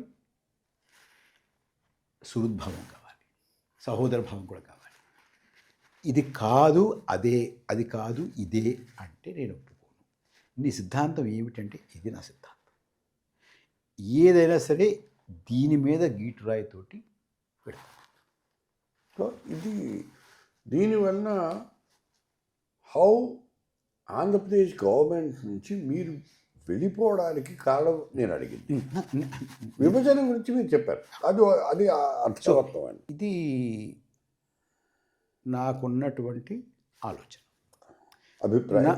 నా సమాజం, నా దేశం, నా రాష్ట్రం ఇలా ఉండాలి. ప్రపంచంలో కూడా అన్ని దేశాలు ఇలా ఉండాలి. అన్ని దేశాల్లోనూ నేను పనిచేయలేను కాబట్టి మన దేశంలో పనిచేయడం, మన రాష్ట్రంలో పనిచేయడం. ఇక్కడ ఇది కనుక నేను చేయగలిగితే, ఇలాంటి సమాజం నేను మిగతా వాళ్ళందరం కలిసి కృషి చేసి స్థాపించగలిగితే, ఇది ఒక దివిటీగా ఉండి అందరికీ వెలుగు చూపించి, అయ్యో ఇలా మనం కూడా చేయొచ్చు అనేటటువంటి భావనకు వాళ్ళు వస్తారనేది. అయితే దానికి ఏం కావాలి? ముందు మన దేశాన్ని అర్థం చేసుకోవాలి, మన రాష్ట్రాన్ని అర్థం చేసుకోవాలి. మన దేశాన్ని నేను అర్థం చేసుకున్నంతలో, ముఖ్యంగా ఆర్థిక వ్యవస్థని అర్థం చేసుకున్నంతలో, ఇది లేబర్ సర్ప్లస్ ఎకానమీ. మనకి బోలెడు చేతులు ఉన్నాయి. హ్యూమన్ రిసోర్సెస్, డెమోగ్రాఫిక్ డివిడెండ్, మనకి యూత్ చాలా బాగా ఎక్కువగా ఉంది. వీళ్ళకి మనం పని కల్పించాలి. పని కల్పిస్తే ఆదాయం ఉంటే సమానత్వానికి, సౌభ్రాతృత్వానికి, స్వేచ్ఛకి, ప్రజాస్వామ్యానికి, సమానత్వానికి, వీటన్నిటికీ ఒక ప్రాతిపదిక కదా. అది కాకుండా చేతులకు పని కల్పించకుండా మనం అభివృద్ధి సాధించాము, మనది 8.2%, 8.5% అన్నాం అనుకో, నా ఉద్దేశంలో దానికి అర్థం లేదు. మనం ఆంధ్రప్రదేశ్లో కానీ భారతదేశంలో కానీ ఏ రకమైన నమూనాని మనం అవలంబిస్తున్నాం? ఏ రకమైన నమూనా అవలంబిస్తున్నాం అంటే, ఇది పబ్లిసిటీ బాగుంటుంది. పెద్ద పెద్ద పారిశ్రామికవేత్తలు, తర్వాత ఈ పింక్ పేపర్స్ అంటారే, economic times, financial times, business standard, mint, ఇలాంటివన్నీ, లేకపోతే బ్లూంబర్గ్, మరొకటి వాళ్ళందరూ కూడా ఓహో ఆహా ఓహో అని ఎత్తారు. ఎందుకు ఎత్తారు? మనం ఏఐ అంటాం, లేకపోతే బ్లాక్ చైన్ అంటాం, లేకపోతే పెద్ద పెద్ద డావోస్ అంటాము, అవన్నీ అంటామంటే అబ్బో చాలా ఇన్వెస్ట్మెంట్ ఫ్రెండ్లీ అంటారు. కాదంటే, కానీ మనం లక్షల కోట్లు ఖర్చు పెట్టుకుని వెళ్ళి వాళ్ళని బతిమాలి, వాళ్ళకి ఇక్కడ రావడానికి ఎర్రతివాచి పరిచి, తప్పులేదు, పరచండి, పరిచి వాళ్ళకి అడిగినన్ని రాయితీలు ఇచ్చి, ఎదురు డబ్బిచ్చి, నీళ్ళు చవకగా ఇచ్చి, భూమి చవకగా ఇచ్చి, వారికి కొన్ని ఏళ్ల పాటు, దశాబ్దాల పాటు పన్నులు లేకుండా చేసి, ఇవన్నీ చేసి వాళ్ళకి ఇచ్చామనుకోండి, ఇచ్చాం కూడా కొన్ని చోట్ల, నేను ఉన్నప్పుడు కూడా జరిగాయి ప్రభుత్వంలో. అయితే నా ఉద్దేశం ఏంటంటే, సతీష్, వస్తారు, పెడతారు, పెట్టుబడి పెడతారు, ఎన్ని ఉద్యోగాలు ఇస్తారు? ఒకటి. ఎవరికి ఇస్తారు ఆ ఉద్యోగాలు? మనకు వాళ్ళు ఇప్పుడు మా ప్రాంతం వాళ్ళకి ఇస్తారా? శ్రీకాకుళంలో పెడతారు. శ్రీకాకుళంలో ఎంతమందికి ఉద్యోగాలు వస్తాయి? పశ్చిమ గోదావరిలో పెడతారు. పశ్చిమ గోదావరిలో ఎంతమందికి ఉద్యోగాలు ఇస్తారు? అనంతపురంలో పెడతారు. అనంతపురంలో ఎంతమందికి ఉద్యోగాలు వస్తాయి? ఒకటి. ఇప్పుడు అంత పెట్టుబడి పెట్టేటటువంటి వాళ్ళు, what is called capital intensive. Labour తక్కువ ఉంటుంది, క్యాపిటల్ ఎక్కువ ఉంటుంది. అంతే. Automation, AI, etcetera. యంత్రాలతో పనిచేస్తూ మానవ వనరుల్ని తగ్గించుకుంటూ పోవడం అనేటువంటిది ఇప్పుడు వస్తున్నటువంటి దాని అంటే టెక్నాలజీని మనం అవలంబించద్దు అని అంటల్లా. అయితే సమపాళ్ళు ఉండాలి కదా. మన పరిస్థితి ఏమిటి, మనం ఎవరికి ఉద్యోగాలు కల్పించాలి, ఎవరికి ఆదాయాలు కల్పించాలి, ఇది ఆలోచించుకోకుండా 5,000 కోట్లు పట్టుకొచ్చారు, 10,000 కోట్లు పట్టుకొచ్చారు, 200 మందికి ఉద్యోగాలు ఇస్తారు. హై టెక్నాలజీ వాళ్ళు ఢిల్లీ నుంచో, మహారాష్ట్ర నుంచో, బొంబాయి నుంచో, మరో చోటు నుంచో, ఫారిన్ నుంచో వస్తారు, ఇక్కడ ఉంటారు. వాళ్ళు ఉండడానికి కావాల్సినటువంటి 5 నక్షత్రాల హోటళ్ళు, వాళ్ళు తిరిగేటువంటి తిండి, వాళ్ళు ఉండేటువంటి వాళ్ళ పిల్లలకు కావాల్సిన చదువు, ఇవన్నీ కూడా బెంగళూరులోనో మరో చోట ఉంటారు, వస్తుంటారు, వెళ్తుంటారు. లేదు, ఎక్కడో కూర్చుని స్క్రీన్ మీద చూసి చేస్తుంటారు. మన ఎకానమీకి దానివల్ల రావాల్సినంత లాభం రాదు అనేది నా ఉద్దేశం. May be wrong, that's different, but అది నేను అనుకుంటున్నాను, నేను చదువుకున్న దాంట్లో. ఒకటి. రెండోది, నేను చూసినంత వరకు అంతంత పెట్టుబడులు పట్టుకొచ్చినటువంటి మన రాష్ట్రంలో కానీ, ఆంధ్రప్రదేశ్లో కానీ, మిగతా చోట్ల కానీ నేను చూస్తే, కనీసం సతీష్ సెక్యూరిటీ ఏజెన్సీ కూడా ఢిల్లీ నుంచో, కలకత్తా నుంచో వస్తారు. నీకు గేట్ దగ్గర లాఠీ పట్టుకున్నవాడు కూడా మనకు సంబంధం లేదు. అంటే మన రాష్ట్రానికి సంబంధించిన వాడు. మీరేమంటారు? ఇక్కడ పన్నులు కడుతున్నారు కాబట్టి మన ఖజానాలోకి వస్తాయి. ఇంకా రావాలి కదా, పని కూడా రావాలి కదా, ఉద్యోగాలు కూడా ఇవ్వాలి కదా.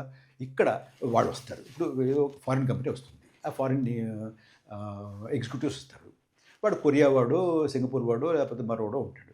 వాడికి సింగపూర్ ఫుడ్, కొరియన్ ఫుడ్ లేకపోతే అమెరికన్ ఫుడ్ కావాలి. మన ఇడ్లీ సాంబార్ తిండు వాడు, మన ఉప్మా తిండు, మన దోశ తిండు. అంచేత మీకు ఆ రెస్టారెంట్లు వస్తాయి అక్కడ దాని చుట్టూ.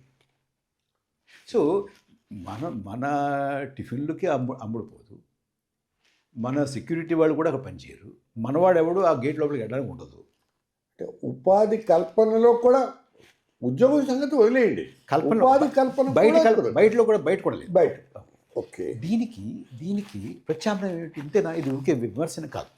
ఇప్పుడు ఒక 1000 కోట్లు పెట్టి వచ్చేటువంటి వాడు దగ్గర కాళ్ళ మీద కలిసి కూర్చుని నువ్వు నాకు వేస్తూ చెప్పు అంటే మనం నీకు ఇది ఇస్తా సరిపోదు. అంటే వాళ్ళు ఇచ్చేదానికన్నా +1 ఇస్తాను అని అంటాం. అట్రాక్షన్ బాగానే ఉంటుంది. వాళ్ళు మీ గురించి బాగా చెప్తారు, పెద్ద సిఐ మీటింగ్లో అక్కడ ఇక్కడ భజన చేస్తారు, బాగుంటుంది. నేననేది అంటే జిల్లాకి ఒక 100 మందిని 100 మంది 225 కోట్లు 15 కోట్లు పెట్టేవాడు 100 మంది ఈజీగా ఉంటుంది జిల్లా. ఒక 20 కోట్లు పెట్టేటువంటి వాడు కనీసం 50 మందికి ఉద్యోగం కల్పించాడు. నువ్వు ఒక 100 మందిని 20 కోట్లు పెట్టేవాళ్ళు 100 మంది ఉంటే ఎంత అయింది? 2000 కోట్లు. 2000 కోట్లు అయిందా? 2000 కోట్లు వల్ల ఒక్కొక్కడు 50 మందికి ఉద్యోగాలు ఇస్తే ఈ 100 మంది ఎన్ని అవుతాయి? 5000 ఉద్యోగాలు వస్తాయి కదా. తర్వాత లోకల్ ఎకానమీ పెరుగుతుంది. లోకల్ ఆంట్రప్రెన్యూర్స్, పారిశ్రామిక ఔత్సాహికులు అంటే ఆంట్రప్రెన్యూర్స్కి ఒక మీరు వీళ్ళందరూ చూస్తుంటే మనం ఎక్కడికో వెళ్ళి ఏదో పట్టుకొచ్చి అక్కడ పెడుతున్నాం మనల్ని మొత్తం ప్రపంచం అంతా గ్లోబ్ అంతా మనం చప్పట్లు కొడుతుంది అనేది గుడ్ పాయింట్ అనేది సరైనటువంటి నమూనా కాదు ఒకటి. అయితే మనం టెక్నాలజీలో వెనకబడిపోవాలా? శుద్ధ మనకి టెక్నాలజీ మళ్ళీ రావడం కాదు. ఇది ఉండాలి, అది ఉండాలి. అయితే ఏ మోతాదులో ఏది ఉండాలి? నేను ఐదర్ ఆర్ అనే దానికి వ్యతిరేకం సతీష్, నీకు తెలుసు కదా మొట్టమొదటి నుంచి. Why not both but in a good combination, perfect combination. నువ్వు మన లోకల్ ఆంట్రప్రెన్యూర్స్ని పురుగుల్లా చూసి పెద్దవాళ్ళకి మనం ఎర్రతివాచిని పరచడం అనేది కరెక్ట్ కాదు, సరైన విధానం కాదు, అది పద్ధతి కాదు. దానివల్ల మనం అది మంచిగా చెడ్డ పక్క మనకు ఉపయోగపడదు. సో ఉపయోగపడేటటువంటిది ఏమిటి? మనం ఇక ఉపయోగపడకపోతే ఏం చేయాలి? మనం ఏం చేస్తామంటే అబద్ధాలు. ఇంతమందికి ఇచ్చాం, ఇంతమంది వస్తాయి, ప్రతి వాడు అంతమంది ఎందుకు వస్తుంది, అక్కడ లేదు కదా అంటుంటాడు. ఈ గోళ ఎందుకు మనకి? తర్వాత దేశంలో ఏం జరుగుతుంది? ఇంత గ్రోత్ ఉంది అని చూపించాల్సి వస్తుంది. అంటే మనకి మొన్న 8.2% అని భారత ప్రభుత్వం చెప్పింది. అదే రోజు IMF ఏం చెప్పింది? భారతదేశం చెప్పేటటువంటి జాతీయ స్థూల ఉత్పత్తి లెక్కలు విశ్వసనీయత లేదు అని చెప్పింది. నువ్వేం చేసి వచ్చింది? ఆ వార్త రాకుండా టెలివిజన్లోను పేపర్లోను గట్టిగా నిఘా పెట్టాల్సి వచ్చింది. ఎందుకు అని మనకి గ్రోత్ పెంచుకోండి, ఉద్యోగాలు కల్పించండి. ఇవాళ 35,000 రైల్వే ఉద్యోగాలు ప్రకటిస్తే ఉత్తరప్రదేశ్ ఆ జోన్లో సతీష్ నీకు తెలుసా 2023లో 35,000 ఉద్యోగాలకి, అండ్ దట్టు పెద్ద స్కిల్డ్ ఉద్యోగాలు కూడా కాదు, మామూలు ఉద్యోగాలు, డిఫరెంట్ స్కిల్స్. 35,000 ఉద్యోగాలకి 2 కోట్ల అప్లికేషన్స్, 35,002 crore అప్లికేషన్స్ దొమ్మి జరిగిపోయింది. ఎందుకు ఉండాలి ఇది మనకి? ఇప్పుడు మన ఆర్థిక వ్యవస్థలో అసలే నిరుద్యోగం ఎక్కువగా ఉంది. అందులో యువత నిరుద్యోగం ఇంకా బాగా ఎక్కువగా ఉంది, 80%. అండ్ అందులో ఎడ్యుకేటెడ్ యూత్, చదువుకున్నటువంటి యూత్ వాళ్ళకి ఎక్కువగా ఉంది. అండ్ మనకి ప్రపంచంలో ఇవాళ 5-6 దేశాల్లో యూత్ అన్ఎంప్లాయ్మెంట్ ఎక్కువగా ఉన్న దేశాల్లో మనం ఒక దేశంగా ఉన్నాం. Why all this? You just have to think a little differently and create jobs. మనం ఎన్నికల ముందే చెప్తాం సంవత్సరానికి 2 కోట్ల ఉద్యోగాలు కల్పిస్తామని చెప్తాం. ఇప్పుడు ఏమంటావు? దట్స్ నాట్ మై జాబ్ అంటావు. వాట్ ఐ మీన్ ఈజ్ మనం నమూనాని మార్చుకుంటే దేశానికి మంచిది. అబద్ధం అడగలేదు, అసమానతలు తగ్గుతాయి. ఇప్పుడు దేశం అభివృద్ధి చెందుతోంది అని చెప్పాలి. చెప్పాలంటే అంకెల్ గారడీ చేయాలి. ఇవన్నీ చేయకుండా నమూనా మార్చుకోవచ్చు కదా. నేను చెప్పేది అంచేత ఇటువంటివి జరుగుతూ ఉండగా ఇలాంటి నా సంగతి తెలుసు కదా. మనం ప్రయత్నం చేస్తాం కానప్పుడు నా వల్ల కాదని చెప్పి మాట్లాడడం బయటకు వచ్చేస్తాం నా బతిక. ఇక రకరకాలు అంటే నేను ప్రభుత్వంలో పనిచేశాను కాబట్టి నాకు ఆవేళ ప్రభుత్వం నడిపినటువంటి వారు మళ్ళీ ఇవాళ నడుపుతున్నవారు వారంటే గౌరవం ఉంది కాబట్టి నేను ఊరికే దాని గురించి విమర్శాత్మకంగా మాట్లాడాల్సిన అవసరం లేదు. కానీ థియరటికల్గా నాకున్నటువంటి రిజర్వేషన్స్ కానీ నాకున్నటువంటి డిఫరెన్సెస్ కానీ నీతో చెప్పడం నాకు అభ్యంతరం ఏంటి? మీరు రాజకీయాల్లో నుంచి ఎప్పుడు ప్రవేశం లేదు మీరు, ఎందుకంటే తెలుగుదేశం పార్టీకి ఎప్పుడు కూడా మీ పార్టీ సభ్యులు కాదు. నేనే అంటాను కదా, నేను అంగీకరిస్తున్నాను, ఆ మాటే చెబుతూ నేనేమన్నానంటే మీరు బయటికి రావడానికి కారణాలు జగన్మోహన్ రెడ్డికి ఆపాదించారు, జగన్మోహన్ రెడ్డి ఏదో మిమ్మల్ని విమర్శించారనేటువంటి మాట వచ్చింది కాబట్టి అసలు మీరు రాజీనామా చేయడానికి కారణం ఏంటి అని అడిగారు ఇన్ని సంవత్సరాల తర్వాత. ఇప్పుడు నువ్వు ప్రశ్న అడిగావు. నువ్వు ప్రశ్న అడిగితే నా ఉద్దేశం ఇది అలా లేదు అక్కడ అన్నాను. దాని అర్థం ఏమిటి? ఓకే, ఇప్పుడు జగన్మోహన్ రెడ్డి గారు ఏమన్నారో నాకు తెలియదు, ఆయన అన్నారో లేదు కూడా నాకు తెలియదు. నువ్వు ఎందుకు బయటకు వచ్చావు అంటే నేను ఈ నేపథ్యం చెప్పాను. దానికి అర్థం ఏంటి? ఇక నేను మళ్ళీ దాని గుచ్చి చెప్పాల్సిన అవసరం ఏముంటుంది? అవసరం లేదు, అనవసరం లేదు. నేను అనేది ఏంటి, ఆర్థికంగా ఆంధ్రప్రదేశ్ రాజకీయాలు ఏ వైపుకు వెళ్తున్నాయి, ఆర్థికంగా ఆ రాష్ట్రం కుంటుపడడానికి కారణాలు ఏంటి అనేటువంటి విషయాలు కూడా మిమ్మల్ని నేను అడగట్లేదు. నేను లేదు, అది ముఖ్యమైనటువంటి విషయం కదా. ఇప్పుడు దేశం ఆర్థిక పరిస్థితి బాగలేదు. దేశ ఆర్థిక పరిస్థితి బాగోకపోతే రాష్ట్ర ఆర్థిక పరిస్థితి కూడా బాగోదు. ఎందుకంటే మనకి అంత స్వతంత్రం, అంత స్వేచ్ఛ రాష్ట్రాలకి లేదు. మనకి అనుకుంటాం అంతే, అది కరెక్ట్. ఇప్పుడు రాష్ట్ర బడ్జెట్ అనుకుంటాం, రాష్ట్ర బడ్జెట్ కేంద్ర బడ్జెట్ సంబంధం లేకుండా ఉండదు. ఎలా ఉంటుంది? ఉండడానికి వీలు లేదు ఇక్కడ. అంచేత దేశ ఆర్థిక పరిస్థితి భిన్నంగా రాష్ట్ర ఆర్థిక పరిస్థితి ఉండేటువంటి అవకాశం లేదు. అందులోనే చేసుకోవాలి. మనం ఎన్నికల్లో అనేక రకాలైనటువంటి హామీలు ఇస్తాము. అది సాధ్యమా కాదా, ఆచరణ సాధ్యమా కాదా, ఆచరణ యోగ్యమా కాదా అనేది కూడా ఆలోచించుకుంటే అవి నగ్గాలి. ఆ తర్వాత ఏం చేస్తాం, దాన్ని ఇక్కడ కత్తిరించి అక్కడ కత్తిరించి ఇక్కడ కత్తిరించి అక్కడ కత్తిరించి ఏదో మేము చేస్తున్నాము.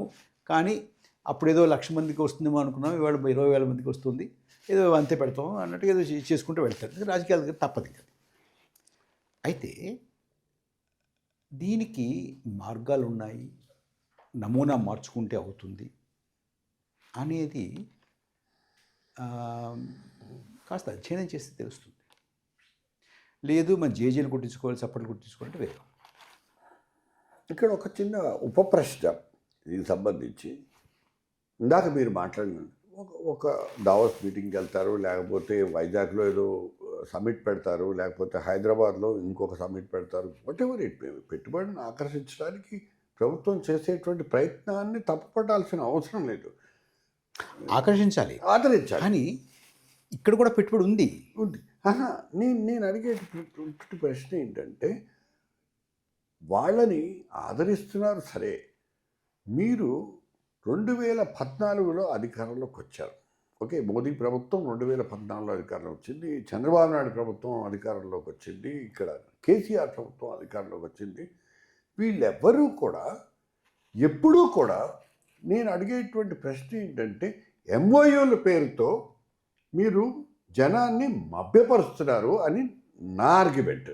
ఎంఓయూలు అంటే ఏంటి? కేవలం అంగీకార పత్రం అది. ఓకే, నేను ఇక్కడ పరిశ్రమ పెడతాను, లేకపోతే నేను ఒక ఎంటర్ప్రైజ్ పెడతాను, ఇంతమందికి ఉద్యోగాలు వస్తాయి ఇది అని చెప్పేటువంటి అది అగ్రిమెంట్ లాంటిది అంతే తప్పించి that is not binding on them. So కాబట్టి ఇన్ని కోట్ల రూపాయల పెట్టుబడులు వచ్చినాయి, ఇన్ని లక్షల మందికి ఉద్యోగాలు వస్తున్నాయి అనేటువంటి మాట ఇప్పటి వరకు ఎంతకాలం ఇలా యూత్ని మాయ చేస్తున్నారు మీరు అనేటువంటి ప్రశ్న ఈ 3 ప్రభుత్వాలకి ఉంటుంది. ఈవెన్ రన్నింగ్ గవర్నమెంట్స్కి కూడా ఇదే వర్తిస్తుంది. ఆ జగన్మోహన్ రెడ్డి లాస్ట్ టైం కావచ్చు, ఈసారి మళ్ళీ వచ్చిన చంద్రబాబు నాయుడు కావచ్చు, అంతకుముందు ఉన్న కేసీఆర్ కావచ్చు, ఇప్పుడు ఉన్నటువంటి రేవంత్ రెడ్డి ప్రభుత్వం కావచ్చు, 3 అంటే 15 సంవత్సరాలుగా పరిపాలన సాగిస్తున్నటువంటి మూడోసారి పరిపాలన సాగిస్తున్నటువంటి మోదీ ప్రభుత్వం అయినా కావచ్చు. ఎంఓయూలు అనేటువంటి మాటకి చట్టబద్ధత లేదు. అండ్ అట్లీస్ట్ మీరు ఇంతమందితో ఎంఓయూ చేసుకున్నాం అనేటువంటిది ఎక్కడ ఏ గవర్నమెంట్ సైట్లో కనిపించట్లేదు. సో మీరు అన్నారు అధ్యయనం చేయాలి, సర్వే చేయాలి, రీసెర్చ్ చేయాలి అనేటువంటి మాటకి నేను కాదు ఈ దేశం అడుగుతున్నటువంటి ప్రశ్న, ఈ రాష్ట్రం అడుగుతున్నటువంటి ప్రశ్న. మనం దీన్ని చట్టబద్ధత ఇప్పుడు మీరు ఎంఓయూ సంతకం పెట్టినప్పుడు దాన్ని ఎందుకు ఆ జీవో తీసుకెళ్ళి ఎందుకు పెట్టరు? ఈ గవర్నమెంట్ ఎందుకు దాన్ని చెయ్యదు అనేటువంటిది నేను అడుగుతున్న ప్రశ్న. కాదు సతీష్, మేము మా రాష్ట్రానికి ఈ అవకాశాలు ఉన్నాయి, ఈ రంగాల్లో అవకాశాలు ఉన్నాయి, మీరు వచ్చి పెట్టుబడి పెట్టండి అని అడుగుతామండి. అంటే నువ్వు అన్న దాంట్లో నేను తప్పు పట్టట్లేదు, కానీ అంత తీవ్రమైన విమర్శ చేసేటువంటి అవసరం లేదు. ఎందుకంటే చెప్తాను ఎందుకు అవసరం లేదు. చెప్పండి అంటాం. వస్తారు, నువ్వే వస్తావు, నేను ఇక్కడ 100 కోట్లు పెడదాం అనుకుంటానని అంటావు. అసలు 100 కోట్లు పెట్టగలవా?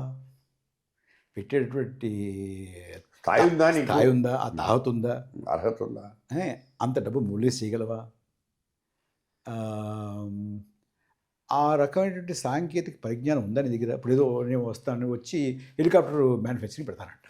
అసలు నేను హెలికాప్టర్ నేనేదో చిన్న సైజు రెస్టారెంట్ అనుకుంటాను, అలాంటి కూడా వచ్చాడు పెడతా అంటాడు అనుకో. దాన్ని అసలు ఫస్ట్ వాళ్ళని లోపలికి తీసుకురావడమే తప్పు. Point number 1.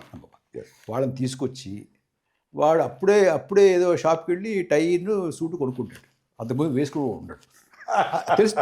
చూస్తే తెలిసిపోతుంది, నప్పద్దు, చూస్తే తెలిసిపోతుంది. ఎందుకంటే ఇప్పుడు వాళ్ళు ఏమనుకుంటారంటే, ఇప్పుడు ముళ్ళపూడి హరిశ్చంద్ర ప్రసాద్లకు పంచి కట్టుకుంటే ఎటువంటి అనుకోరు, మనం కోట్ వేసుకోవాలి, సూట్ వేసుకోవాలి, బూట్ వేసుకోవాలి అని వాళ్ళకి ఏదో ఒక ఏదో వాళ్ళకి అపోహ ఉంది. ఇప్పుడు హరిశ్చంద్ర ప్రసాద్ గారిని చూస్తే ఆయన ఎంటర్ప్రైనర్ అనుకుంటావు నువ్వు. మరి ఆయనకన్నా పెద్ద ఎంటర్ప్రైనర్ ఉండరు. ఆయన పంచి కట్టుకుంటారు, బొట్టు పెట్టుకుంటాడు, లాల్చి వేసుకుంటారు, చక్కగా ఉండేవారు ఆయన. నువ్వు అలా వస్తే నేను పట్టించుకోరేమో అని చెప్పి నువ్వు అప్పుడప్పుడు వెళ్ళి ఏదో సూటు బూటు బురి కొనుక్కు వస్తావు. వాడిని తీసుకొచ్చేసి కూర్చోబెడతారు, వచ్చే సంతకాలు పెట్టేస్తారు. అది పట్టుకుని ముఖ్యమంత్రి గారిను, పరిశ్రమల మంత్రినో, మరొకరినో, లేకపోతే కేంద్రం నుంచి వచ్చిన వాళ్ళు ఆయన పక్కన నుంచి ఫోటో తెచ్చుకుని వెళ్ళిపోతాడు. ఆ తర్వాత వాడు ఎక్కడున్నాడో తెలియదు. వాడు ఫోన్ చేస్తే ఈ నెంబర్ మనగడలో లేదు, వస్తుంది. ఎందుకు చేయాలి అది? క్వాలిటేటివ్ చాయిస్ అనేది లేదు ఇక్కడ. ఎందుకు చేస్తున్నారు అది? చెప్పండి. ఎందుకు చేస్తున్నారంటే హెడ్లైన్స్ మిమ్మల్ని తప్పట్టాలి, అది మీడియా మిమ్మల్ని తప్పట్టాలి. మీరేం చేస్తారు? నేను సబ్మిట్ పెట్టి ఇప్పుడు రాష్ట్రానికి పెట్టుబడులు అవసరం అండి, రండి అంటాం. మీకు సదుపాయాలు ఇవ్వకపోతే ఎవడొస్తాడండి? సదుపాయాలు ఇస్తూ ఉంటాం, తప్పేం లేదు. నేను తప్పుపడుతుంది అది కాదు. నేను ఎంత చెప్పాను, ఇది చేస్తూ మా ఏలూరులోనూ, రాజమండ్రిలోనూ, శ్రీకాకుళంలో ఉన్న వాళ్ళకి కూడా ఇవ్వండి అవకాశం ఉంటుంది అంతే. ఇప్పుడు వాళ్ళకి ఎంత అవకాశం ఇస్తున్నారో వీళ్ళకి అంత అవకాశం ఇవ్వండి, వాళ్ళకి ఎంత గౌరవం ఇస్తున్నారో వీళ్ళకి అంతే గౌరవం ఇవ్వండి. వీళ్ళు సూట్ వేసుకోకపోయినా ఇవ్వండి, నేను చెప్పేది అది. వీడు ఉద్యోగం కూడా ఇస్తాడు, వాడు ఉద్యోగం ఇవ్వడు. 1, 2 వాడు వస్తాడు. మీరేమంటారు? 20 కోట్లన్నా? 20 కోట్లు అంటే మీకు ఏదో చిన్న అమౌంట్లో నాకు తెలియక అడుగుతానండి సతీష్. చాలామంది మాట్లాడుతుంటారండి, 1000 కోట్లు 2,000 కోట్లు ఏంటి? 1000 కోట్లకి 2,000 కోట్లకి ఎంతేనా తేడా?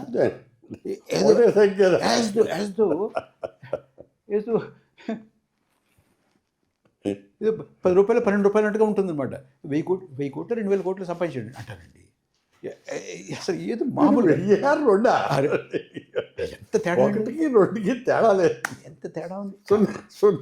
కానీ మీకు మేము మేము విశాఖపట్నంలో ఒక సమిట్ పెట్టాము, లేదా రాజమండ్రిలో సమిట్ పెట్టాము, పెట్టి అమరావతిలో సమిట్ పెట్టాము, పెట్టి 34 కోట్ల రూపాయలు తోటి పరిశ్రమలు స్థాపించడానికి కొంతమంది వచ్చారంటే మీరు ఇదేంటంటారు? అదే 10,000 కోట్లు, 20,000 కోట్లు, 50,000 కోట్లు అన్నా అనుకోండి, ఆహా అంటారు. అవునా? సో అంటే మిమ్మల్ని తప్పట్ల, కానీ మీకు ఎక్కువ సిస్టమ్ అలా తయారైపోయింది. So you have to go on, పెద్ద పెద్ద ఫిగర్స్ చెప్పాలి. అంటే సున్నాలు పెరుగుతున్నాయి. అంటే ఇప్పుడు 3 లక్షల కోట్లు, లేకపోతే 1000 కోట్లు, 100 కోట్లు. బోర్డింగ్లు నేను ఆ ఎయిర్పోర్ట్ చూస్తామని చూసి ఇక్కడ హైదరాబాద్లో పెద్ద జరిగింది, 1,00,000 కోట్లు. లక్షల కోట్లు. ఇంకోటి ఓకే, ఇప్పుడు ప్రభుత్వానికి, ఆ అధికార పార్టీకి, ఆ నాయకుడికి కొంత పబ్లిసిటీ వస్తుందండి, అయిపోయింది. మరి మీలాంటి వారు ఏం చేయాలంటే పరిశోధించాలి. వచ్చారండి, అనౌన్స్ చేశారండి, 3 లక్షల కోట్లు అన్నారండి. మీలో ఎవరో ఒకళ్ళు, ఇదివరకు హనుమంతరావు గారు చేసేవారు, మీరు ఎవరో ఒకళ్ళు డేటా యూస్ ఫీచర్స్, హనుమంతరావు గారు మీ నాన్నగారు ఏం చేసేవారు, వీడంత అన్నారు, ఏం జరిగింది అని భుజాల మీద సంచేసుకుని సెక్రటరియట్లో ఇక్కడికి తిరిగి ఎంతమంది నిజంగా పెట్టారు, ఏం పెట్టారు, ఎంత పెట్టారు, మీరు ఎవరికి క్లియరెన్స్ ఇచ్చారు, ఎవరికి పర్మిషన్ ఇచ్చారు, ఎందుకు ఇచ్చారు, ఎలా ఇచ్చారు అడిగేవారు. ఎవరు అడుగుతారు? ఇప్పుడు ఎవరు అడగట్లేదు. ఏం చేస్తారంటే వాళ్ళ ఆఫీసులో కూర్చుని వీళ్ళు ఎవరన్నా పంపిస్తే అది చూసి రాసేసి యూస్ చేస్తున్నారు. ప్రశ్న మీకు economic journalism, data journalism question చేయాలి కదండి. దీన్ని క్వశ్చన్ చేస్తే ప్రభుత్వాలు సరిగా ఉంటాయి. ఆ వచ్చేవాడు కూడా అప్పటికప్పుడు రేమండ్స్కి వెళ్ళి సూట్ కొనుక్కురాడు. అంటే ఇక్కడే ఒక చిన్న ఇదేంటంటే, ఇలా ముందుకు వెళ్తున్నటువంటి పథంలో, ప్రపంచంలో, ఆలోచనలో, విధానాల్లో మార్చుకోకపోతే ఎవరికీ ఉద్యోగాలు రావు, పైగా అనవసరంగా ప్రభుత్వాలు అభాసుపాలవుతాయి అనేటువంటిది.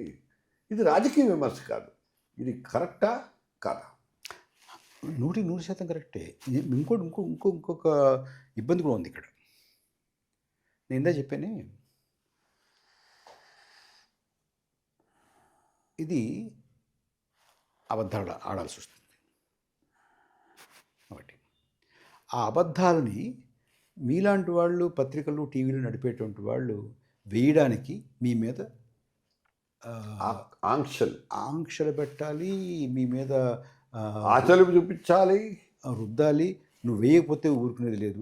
దీనికి భిన్నంగా ఉన్నటువంటి వాడు ఎవడో ఇక్కడ ఏమీ జరగట్లేదు అని అంటే అది వేస్తే మీ మీద ఒత్తిడి పెట్టాలి. 2, మూడోది, ఇంత నిరుద్యోగం ప్రబలిపోయి, అసమానతలు పెరిగిపోయి, ఆదాయాలు లేక ఇబ్బంది పడి ఉంటే 80 కోట్ల మందికి ఉచితంగా 5 కిలోల బియ్యాలు ఇవ్వాలి. ఒక పక్క 80 కోట్ల మందికి 5 కిలోల బియ్యం ఇస్తూ ఇంకో పక్క ఏం చెప్పాలి, మేము ప్రపంచంలో 4వ ఆర్థిక వ్యవస్థ అని చెప్పాలి. 4వ ఆర్థిక వ్యవస్థ, 5వ ఆర్థిక వ్యవస్థ అని చెప్పాలంటే ఆ ఆర్థిక వ్యవస్థ ఇప్పటివరకు ఎవరున్నారు? బ్రిటన్, మరొకటి ఉన్నారు. బ్రిటన్ ఒక అభివృద్ధి చెందినటువంటి దేశం. ఆ అభివృద్ధి చెందినటువంటి దేశాన్ని పక్కకి జరిపి ఆ స్థానంలో 5వ స్థానంలో మనం వచ్చాము అని చెప్తే మనం అభివృద్ధి చెందిన దేశం అవ్వాలి కదా. మళ్ళీ అదే మాట మాట్లాడేటువంటి వారు ఏం చెప్పాలి, 2047లో అభివృద్ధి చెందిన దేశం అవుతాం అని చెప్పారు. అభివృద్ధి చెందిన దేశం అవుతాము, ఇప్పుడు 5వ స్థానంలో ఉన్నాము, కానీ 80 కోట్ల మందికి ఉచితంగా ఆహార ధాన్యాలు ఇస్తున్నాము అంటే మనం హౌ డస్ దిస్ మ్యాచ్? ఇది ఎలా కుదురుతుంది? ఇన్ని అబద్ధాలు ఆడాలి. ఇన్ని అబద్ధాలు ఆడుతూ నాకు ఉద్యోగం లేదు అని రోడ్డు మీదకి వచ్చిన తనాలి, రాకండి అని, అన్నీ బాగున్నాయి అని చెప్పాలి వాళ్ళతో, చెప్పించాలి మీలాంటి వాళ్ళతో. ఎంత ఇబ్బంది పడాల్సి వస్తుందని అయిపోయి ఇంత అసంతృప్తి, ఇంత ఆగ్రహం ఉన్నటువంటి వాళ్ళు మనకి ఓటు వెయ్యరు కాబట్టి మనం ఓడిపోతామేమో అని భయంతో మతం అని కులం అని రెచ్చగొట్టాలి. అయినా కూడా సరిపోవట్లేదేమో అని చెప్పి ఈ ఎన్నికల్లో అవకతవకలు చేయాలి. ఎంతగా దారిస్తుందో చూడండి. ఇది ఇవాళ ఓట్ చోరీ కానీ ఇంకోటి కానీ ఎందుకు వస్తున్నాయి? ఇందుకే వస్తున్నాయి. మీరు మీడియా మీద ఆంక్ష ఎందుకు పెడుతున్నారు? ఇందుకే పెడుతున్నారు. మీరు ఎందుకు అరెస్ట్ చేస్తున్నారు? ఇందుకే అరెస్ట్ చేస్తున్నారు. ఇప్పుడు లేకపోతే మీరు చూడండి, ఆ సోనం వాంగ్చుక్ అని ఆయన ఉన్నారండి, ఆయన లోపలేసారు కదా 83 రోజులు 84 రోజులు అయింది. ఉమర్ ఖాలిద్ మనతో మనం చదువుకున్నటువంటి యూనివర్సిటీ చదువుకున్నాడు ఆ పిల్లాడు. వాడు ఈ రాజ్యాన్ని కూల్చివేయగల శక్తి ఉన్నవాడా? లేడు. వాడు లోపలేశారు. కనీసం బెయిల్ కూడా లేదు. ఇప్పుడు ఏదో మన చెల్లెలు పెళ్ళంటే 15 రోజులు వెళ్ళి చూసినప్పుడు అంతేగాని అయిపోయింది. వాడు కనీసం ఛార్జ్ షీట్ వేయలేదు వాడి మీద. ఎందుకు పెట్టారంటే వాడు ఏదో చేస్తాడని కాదు, చూడు ఏం చేయగలము అని నీకు నాకు చెప్పడానికి కదా. సో ఇంత ఇబ్బంది ఎందుకు పడాలి? ఇప్పుడు మొన్న మంది 8.2% గ్రోత్ కాదు అని ఎక్కడో అంటే ఏదో మీటింగ్లో నన్ను అడిగారు, మరి అమెరికా కూడా కాదు కదండి అని. అమెరికా కూడా కాదు, కానీ ఎంతో అంతే చెప్తున్నారు వాళ్ళు. కానీ మనం మాత్రం అబద్ధం చెప్పట్లేదు. చెప్తున్నాం మనం, వాడు చెప్పట్లేదు. Okay, right. The other way round కదా. రైట్. అమెరికా కూడా పెద్దగా గొప్పగా ఏమీ లేదు, కానీ మేము గొప్పగా ఉన్నామని చెప్పుకోవట్లే. మనం గొప్పగా లేకపోయినా గొప్పగా ఉన్నామని చెప్పుకోవాల్సిన పరిస్థితి తెచ్చుకున్నాం. ఇంకోటి కూడా ఉంది. ఇప్పుడు ఫాస్టెస్ట్ గ్రోయింగ్ ఎకానమీ అంటున్నాం. ఫాస్టెస్ట్ గ్రోయింగ్ ఎకానమీ 8.2% ఎవరూ లేరు ప్రపంచంలో, మనమే ఉన్నాము. అమెరికా కూడా 2% ఎంతో గ్రో అవుతుంది. ఇది తెలియని వాళ్ళకి చెప్తే అబ్బో నిజమే కదా అనుకుంటారు. కానీ కొంచెం సూక్ష్మంగా మీలాంటి వాళ్ళు ఆలోచిస్తే, ఇప్పుడు ఉదాహరణ చెప్తానండి. మీకు ₹1,00,000 జీతం. మీకు ఇప్పుడు జనవరి 1 నుంచి మీకు ఇంక్రిమెంట్ ఇచ్చారు. మీకు వచ్చే జనవరి నుంచి మీ జీతం ₹1,00,000 నుంచి ₹1,10,000 చేశారు. మీ ఎంత గ్రోత్ అండి? మీ గ్రోత్ ఎంత? 10% అనుకుంటాం. నాకు ₹100 జీతం అండి. నాకు జనవరి నుంచి మా ఆసామి ఏమన్నాడంటే, మా యజమాని, నీకు రే ప్రభాకర్, నీకు వచ్చే నెల నుంచి 200 చేస్తాను నీ జీతం అన్నాడు. నా గ్రోత్ రేట్ ఎంతండి? 100%. టోటల్ కదా. ₹100 నుంచి 200కి వెళ్ళారండి నేను. మీరు ₹1,00,000 నుంచి ₹1,10,000కి వెళ్ళారండి. నేను ఫాస్టెస్ట్ గ్రోయింగ్ ఎకానమీ. మీరు మీకు 100% లాస్ కదా. గ్రోత్ నాది. గ్రోత్ ఇప్పుడు నాకు ₹100 జీతం సతీష్, నాకు 200 చేసావు నువ్వు, చేసాడు మా యజమాని. నీకు 100% కదా. కదా, నీకు ₹1,00,000, నీకు ₹1,10,000 చేసాడు. 10% కదా. నువ్వు స్లో ఎకానమీ, నేను ఫాస్ట్ ఎకానమీ అంటే అవుతుందా? Does it really mean anything? నా గ్రోత్ రేటు అమెరికా కూడా లేదు అని చెప్పచ్చు కదా. నేను నా గ్రోత్ రేటు సతీష్ బాబు కూడా లేదని చెప్పచ్చు కదా. అది నిజమా? నీ 1,10,000 ఎక్కడ, 200 ఎక్కడ? సో నీ బేస్ని బట్టి ఉంటుంది నీ గ్రోత్ అనేది. సో స్మాల్ బేస్ నుంచి నువ్వు 8%, 3%, 5%, అది 0.5%, ఇది 1% అని చెప్పి దాన్ని, ఇది మనం మభ్యపెట్టి చేయడం కాదు కదా. ఇప్పుడు ఎందుకు నవ్వుతుంది? ఇప్పుడు మన IMF మన డేటాని C గ్రేడ్లో పెట్టింది. ఎందుకు పెట్టింది? మనం ఇక్కడ చెప్పుకుని భజన చేయించుకోవచ్చు, కానీ ఇంటర్నేషనల్ కమ్యూనిటీ నవ్వుతుంది కదా. ఏంటి ఇలా చెప్పారంటే. Okay. And one last question ప్రభా, ఈ ఓట్ చోరీ మీద మొత్తం సమాజం వింటూ ఉంది, నువ్వు చెప్తూనే ఉన్నావు, you had been telling all over the country. నేను ఒక ప్రాథమిక ప్రశ్న నేను అడుగుతాను. నిజంగా ఓట్ చోరీ జరుగుతుంటే కనుక కర్ణాటకలో కాంగ్రెస్ ప్రభుత్వం, తెలంగాణలో కాంగ్రెస్ ప్రభుత్వం, ఉదాహరణని దక్షిణాది రాష్ట్రాలు కాబట్టి మేము ఇమీడియట్గా కనెక్ట్ అవుతాం కాబట్టి చెప్తున్నాను, మిగతా రాష్ట్రాలు. సో ఈ ఓట్ చోరీ జరిగితే కనుక ఇది సాధ్యం అవుతుందా? ఇది మిస్కన్సెప్షన్ కదా అని అడుగుతున్నారు. దీనికి ఎలా సమాధానం చెప్తారు? ఇది యాక్చువల్లీ ఒక బలమైనటువంటి వాదన. ఇది ఓట్ చోరీ జరిగితే గనక తెలంగాణ ఎందుకు కాంగ్రెస్కి వెళ్తుంది? తెలంగాణ కూడా బీజేపీకి రావాలి కదా, కర్ణాటక కూడా బీజేపీకి రావాలి కదా, హిమాచల్ కూడా బీజేపీకి రావాలి కదా, జార్ఖండ్ కూడా బీజేపీకి రావాలి కదా అంటారు. ఓకే, దానికి నేను 2 రకాల సమాధానం చెప్తాను. నువ్వు క్యాసినోకి వెళ్ళేవాళ్ళే తెలియదు, నాకు వెళ్ళే ఉంటావు, చూసే ఉంటావు, కనీసం తెలుసు కదా నీకు. తెలుసు ఇలా జరుగుతుందని చూడలేదు. ఇప్పుడు క్యాసినోకి వెళ్తాం, క్యాసినోకి వెళ్ళి ఆడతావు. ఫస్ట్ నిగుతావు, తర్వాత ఓడతావు, తర్వాత నిగుతావు, తర్వాత ఓడతావు, తర్వాత 2 పోతాయి, తర్వాత 1 నిగుతావు, తర్వాత 3 పోతాయి, తర్వాత 1 నిగుతావు.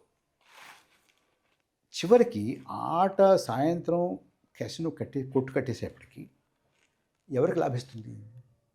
క్యాసినో ఓనర్కి లాభిస్తుంది, నీకు నాకు కాదు. అంటే క్యాసినోలో ఒక సూత్రం ఏంటంటే, మనం నెగ్గుతాము అనేటువంటి ఆశ కల్పించడం, ఎప్పటికీ సజీవంగా ఉంది. సజీవంగా ఉంచడం. అలా కాకుండా నేను ఆడిన ప్రతి ఆట ఓడాను అనుకో, మళ్ళీ దాని ముఖంలో ఉంది కదా.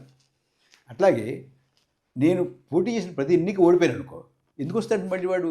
రాడు. కాదు అంటే విను విషయం ఉండు.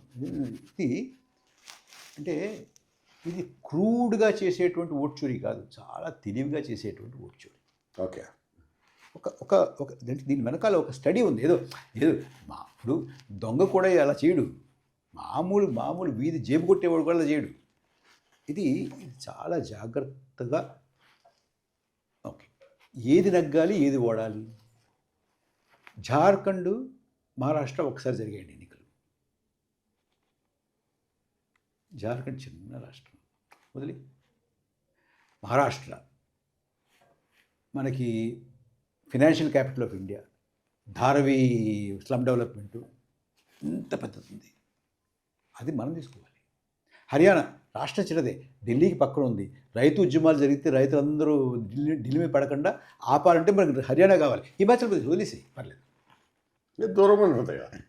అంచేత ఇది ఏది తీసుకోవాలి, ఏది తీసుకోకూడదు, దీని వెనకాల ఇంకోటి ఉంది. ఇప్పుడు నువ్వు అన్నవే, ఎవరన్నా అన్నారనుకోండి, ఏమయ్యా ఓట్ చోరీ జరుగుంటే మీరు తెలంగాణ నెగ్గేవాళ్ళ అడగచ్చు కూడా. ఓటు చిన్నది పారేసి ఇలా కూడా అడగచ్చు. అంచేత ఇది చాలా సొఫిస్టికేటెడ్గా జరుగుతున్నటువంటి ఓట్ చోరీ. ఇది క్రూడ్గా అది ఎందుకు నెగ్గలేదు, ఇది ఎందుకు నెగ్గలేదు. ఇది ఎలా ఉందంటే, ఇంకో ఉదాహరణ చెప్తాను. మా ఇంట్లో దొంగతనం జరిగిందండి. నేను పోలీస్ స్టేషన్కి వెళ్ళాను. వెళ్ళి అక్కడ ఉన్నటువంటి sub inspector, station house officer ఎవరు ఉంటారు కదా, ఆయనతో ఏమండి మా ఇంట్లో దొంగతనం అంటారు. ఆయన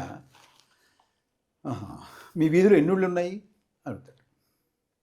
10 ఇళ్ళు ఉన్నాయండి. 10 ఇళ్ళు ఉన్నాయి, మీ ఒక దాంట్లో పడిందా?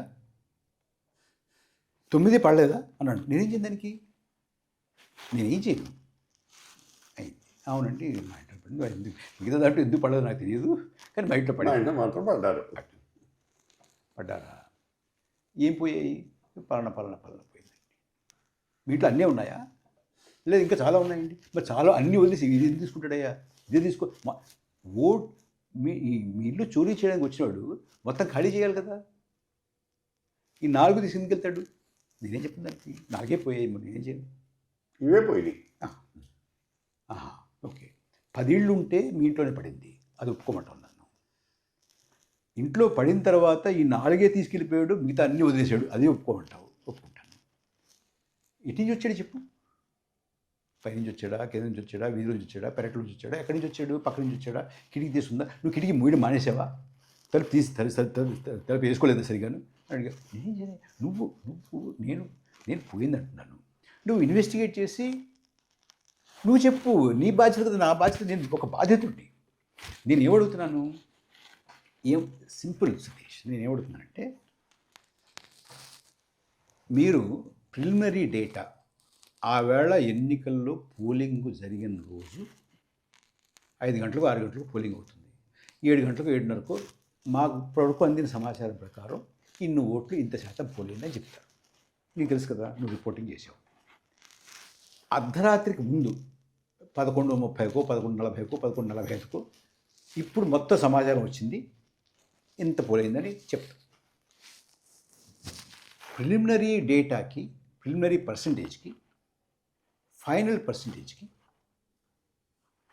ఈ దేశ ఎన్నికల చరిత్రలో, అంటే మనం డిజిటల్ ఇండియా కాకముందు, మనం విశ్వగురువు కాకముందు, బ్యాలెట్ బాక్సులు నెత్తి మీద పెట్టుకుని పీకలో నీళ్ళలో నడుచుకుంటూ వెళ్ళి పోలింగ్ స్టేషన్లు సందర్భాల్లో కూడా ప్రిలిమినరీ డేటాకి, ప్రిలిమినరీ పర్సంటేజ్కి, ఫైనల్ పర్సంటేజ్కి ఎప్పుడూ కూడా 0.5% అంటే 0.5% మించి వ్యత్యాసం లేదు. ఇప్పుడు ఈ డిజిటల్ ఇండియాలో, ఈ విశ్వగురువు ఇండియాలో 12, 15, 20, 25% తేడా ఎందుకు వస్తుంది? నాకు అది చెప్పంతే, ఏమక్కర్లేదు. ఒకటి ఇందులో మనకి ముఖ్యమైనటువంటి విషయం ఒకటి గుర్తుపెట్టుకోవాలి. విజేతలు ఎవరు, పరాజితులు ఎవరు అనే అంశాన్ని కాసేపు పక్కన పెట్టండి. ఎవరైనా కూడా, ఇప్పుడు నాకు కానీ నీకు కానీ ఒక పొలిటికల్ ప్రిఫరెన్స్ ఉండొచ్చు, కానీ నాకు నీకు ఉన్నట్టు పొలిటికల్ ప్రిఫరెన్స్ వాళ్ళు నెగ్గినా కూడా ఇలా నెగ్గితే నువ్వు ఊరుకోకూడదు, నేను ఊరుకోకూడదు కదా కదా అంచేత నాకు మీరు ఎక్స్ప్లెయిన్ చేయాల్సింది ఏంటంటే, ఓటు చూరి లేదు, ఒప్పుకుంటాను, కానీ ప్రిలిమినరీ పర్సంటేజ్కి ఫైనల్ పర్సంటేజ్కి ఇంత తేడా ఎందుకుంది? ఇదివరకు ఎప్పుడూ లేని తేడా ఎందుకుంది చెప్పండి. దాదాపు 25%. నీకు ఆంధ్రప్రదేశ్లో 12.58%, ఒడిశాలో 12.48%, 44% అంత ఎందుకు వచ్చింది? అది మొత్తం స్టేట్ మీద. కొన్ని నియోజకవర్గాల్లో 30%, 20% కూడా వచ్చింది కదా. ఆంధ్రప్రదేశ్లో కానీ బేసిక్గా 6 గంటలకు పోలింగ్ అయిపోవాలనుకుంటే 6 గంటల తర్వాత ఎక్స్టెండ్ చేసి క్యూలో ఉన్న వాళ్ళకి చోటు కల్పించి వాళ్ళకి ఓటు అవకాశం కల్పించడంలో తప్పేమీ లేదు. సో అది ఎంత ఉండాలి? ఎంత ఉండాలి? ఇప్పుడు ఆ తర్వాత ఓటు వేసినటువంటి వాళ్ళు ఓటు వేయడం, ఎవరు ఓటు వేశారు, ఎంతమంది ఓటు వేశారు అనేది కూడా దానికి ఒక నియమావళి ఉంది. క్యూలో ఉన్నటువంటి వాళ్ళందరూ ఆ టైంకి క్యూలో నిలబడి ఉంటే వాళ్ళందరి చేత ఓటు వేయించాల్సినటువంటి బాధ్యత ఉంది. అంతవరకు ఒప్పుకుంటాం. దాన్ని ఏం చేయాలి? దానికి 4-5 కండిషన్స్ ఉన్నాయి. ఒకటి, పోలింగ్ ఆఫీసర్ కానీ పోలీస్ ఆఫీసర్ కానీ వచ్చి గేట్ వేయాలి. లోపల ఉన్న వాళ్ళు మాత్రమే ఓటు వేయచ్చు. ఆ లోపల ఉన్నటువంటి వాళ్ళు గేట్ దగ్గర ఉన్నటువంటి ఆఖరి మనిషికి నంబర్ 1 స్లిప్ ఇవ్వాలి. అదేంటి అంటే ఆ తర్వాత ఎవడు రాకుండా నంబర్ 1 అక్కడ last slip, number slip polling station దగ్గర ఉన్నటువంటి వాడికి ఇవ్వాలి. 3, పోలింగ్ ఆఫీసరు డైరీలో 6 గంటల వరకు జరిగిన పోలింగ్ అయినా కూడా ఇంకా ఇంతమంది ఉన్నారు బయట, వాళ్ళందరికీ ఇన్ని స్లిప్పులు పంచిపెట్టామని డైరీలో నోట్ చేయాలి. 4, వీళ్ళందరూ వచ్చి ఓటు వేస్తుంటే వాళ్ళ దగ్గర స్లిప్లు తీసుకుని భద్రపరచాలి. 5, క్యూలో ఉన్నటువంటి వాళ్ళందరినీ వాళ్ళ ముఖాలు గుర్తుపట్టేలాగా వీడియో తీయాలి. ఈ 4-5 కండిషన్స్ ఫుల్ఫిల్ చేసి ఎంతమంది ఉంటే అంతమందితోటి ఎంత సమయం పడితే అంత సమయం ఓటు వేయించాలి. అప్పుడు మనకి ఫైనల్ ఫిగర్ వస్తుంది. అయితే ఇన్నాళ్ళుగా అదే ప్రాక్టీస్ జరుగుతుంది. ఎప్పుడూ కూడా 0.5% దాటి వ్యత్యాసం లేదు. ఇవాళ ఎందుకు వ్యత్యాసం వచ్చింది, ఎక్కువ ఎందుకు వచ్చింది చెప్పండి. అంతే. నాకు ప్రజానీకానికి, మాలాంటి వాళ్ళకి తృప్తికరమైనటువంటి జవాబు ఒకటి ఇవ్వండి, ఈ కారణాల వల్ల వచ్చింది. ఓకే. మరొకటి, హర్యానా ఎన్నికల్లో కూడా ఇలాంటి అవకతవకలు జరిగితే ప్రాచా అని ఒక ఆయన పంజాబ్ హర్యానా హైకోర్టుకి వెళ్ళారు. వెళ్ళి వీళ్ళు ఇంతమంది టైం అయిపోయిన తర్వాత కూడా ఓటు వేయించామని అంటున్నారు. అయితే ఆ ఓటు వేయిస్తే గనక ఈ కండిషన్స్ ప్రకారం వేయించాలి. ఆ స్లిప్పులు, polling presiding officer diary, video, తర్వాత ఎవరు గేట్ వేశారు, ఇవన్నీ మాకు ఒకసారి చూపించండి అన్నారు. హర్యానా హైకోర్టు, పంజాబ్ హర్యానా హైకోర్టు చూపించండి అంతే. 2 రోజుల్లో సతీష్ ఆఘ మేఘాల మీద ఆ conduct of election rules 93 clause 2(1) ఉంది ఒకటి. ఇది దీన్ని ఈ డేటాని ఎవ్వరికి ఇవ్వకూడదు అని రిస్ట్రిక్ట్ చేస్తూ కేంద్ర ప్రభుత్వం ఒక గెజెట్ నోటిఫికేషన్ జారీ చేసింది. ఎందుకు ఈ తీర్పు తర్వాత తీర్పు వచ్చిన వెంటనే ఇవ్వమనంటే ఇవ్వకుండా వీళ్ళు దాన్ని రిస్ట్రిక్ట్ చేశారు. ఎందుకు చేయాల్సి వచ్చింది? Why don't you give that out? ఇది రెండు ప్రశ్న. మూడోది, నీకు గుర్తుందో లేదు, లోక్సభ ఎన్నికల్లో 24 మీకు జూన్ 1వ తారీఖు 7th phase, last phase polling. 4వ తారీఖు కౌంటింగ్, విజేతల్ని ప్రకటించారు. 7వ ఫేజ్లో ఎంత పోలింగ్ జరిగింది అని ఎప్పుడు చెప్పారు? 1వ తారీఖు పోలింగ్ అయింది, 4వ తారీఖు కౌంటింగ్ చేశారు. ఎన్ని పోల్ అయ్యాయో 6వ తారీఖు చెప్పారు. సబబా ఫస్ట్ ఫేజ్ పోలింగ్ అయిన 11 రోజులకి ఫైనల్ అంకి చెప్పారు. 11 రోజులు పడుతుందా? ఎప్పుడన్నా పట్టిందా? అందులో ఈ డిజిటల్ యుగంలో ఓకే, వాళ్ళు ఏమంటారు? అంత సమాచారం రావాలండి అంటారు. సమాచారం ఎక్కడి నుంచి రావాలి? యాప్ ఉంది, నెట్ ఉంది, మనకి బ్రహ్మాండమైన కనెక్టివిటీ ఉంది. కనెక్టివిటీ లేని రోజుల్లోనే ఆవేళ ఆ మరుసటి రోజు చేసేసారు కదా. ఇవాళ 11 రోజులు ఎందుకు పడుతుంది? సరేనండి, కొన్ని చోట్ల నెట్ కూడా సరిగ్గా పనిచేయట్లేదు అనుకుందాం. ఇది మనం విశ్వగురు అయినా కూడా పనిచేయట్లేదు అనుకుందాం, కాసేపు అనుకుందాం. చండీగఢ్ ఉంది సతీష్. చండీగఢ్ 15 కిలోమీటర్ల విస్తీర్ణం, 600 చిల్లర బూతులు, 4.5 లక్షల ఓటర్లు, 15 చదరపు కిలోమీటర్ల విస్తీర్ణం, సుమారు 640 ఎన్నో బూతులు, 4.5 లక్షల ఓటర్లు. అండ్ చండీగఢ్లో net connectivity the best in India. చండీగఢ్లో ఫైనల్ ఫిగర్ ఆఫ్ పోలింగ్ చెప్పడానికి మీకు 5 రోజులు ఎందుకు పట్టింది? అంతే, ఇది ఒకటే, ఇది చెప్పండి సరిపోతుంది. ఒకలా ఓట్ చోరీ లేదు అనుకుందాం. Why don't you tell us this? What are you hiding? ఏవి దాస్తున్నావు? ఎందుకు దాస్తున్నావు? హుటాహుటినే ఆదరాబాదరాగా ఈ డేటా ఇవ్వకూడదు అనేటువంటిది కోర్టు తీర్పు వచ్చిన తర్వాత ఎందుకు ఆప్ చేసావు? చెప్పండి.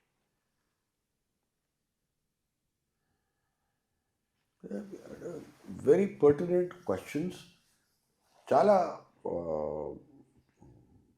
వివాదాస్పదమైనటువంటి అంశాలు, ప్రశ్నించాల్సినటువంటి అంశాలు. దాని గురించి నేనేమంటాను, నేను ఒకటే అడుగుతున్నాను. ఈ లాస్ట్ అభిప్రాయం, భవిష్యత్తు ఎలా ఉండబోతోంది ఈ టైప్ ఆఫ్ యాక్టివిటీ వల్ల రాజకీయంగా? అంటే కేవలం బీజేపీ మాత్రమే అధికారంలోకి వస్తుందా ఈ లెక్క ప్రకారం, లేకపోతే వేరే పార్టీలకు కూడా అవకాశం ఉందా? ఇందాక నాన్నని కాసేపు విజేతల్ని పరాజితుల్ని పక్కన పెడదాం అన్నా. నువ్వు పట్టుకొచ్చావు కాబట్టి చెప్తున్నా. ఒకవేళ ఏ కారణం చేతనైనా బీజేపీ అధికారం కోల్పోయి, ఏ కారణం చేతనైనా ఇలా చేసినా కూడా ఏదో మొత్తానికి ఇప్పుడు వాళ్ళు 10 మారిస్తే ఒక 100 మంది వాళ్ళకి వ్యతిరేకంగా ఓటేశారు. అది చేయలేకపోతే ఒకవేళ ఇంకో పార్టీ అధికారంలో వస్తే వాళ్ళు ఇలాగే చేయరనే గ్యారంటీ ఏముంటుంది?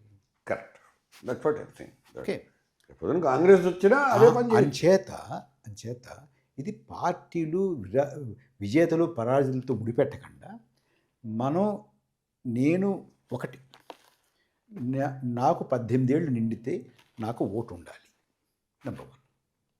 2, నేను స్వేచ్ఛగా బూత్ దగ్గరికి వెళ్ళి ఓటు వేయగలగాలి. 3, నేను వేసినటువంటి ఓటు నేను వేద్దామనుకుంటున్న వాళ్ళకే పడాలి, అక్కడ తేడా రాకూడదు.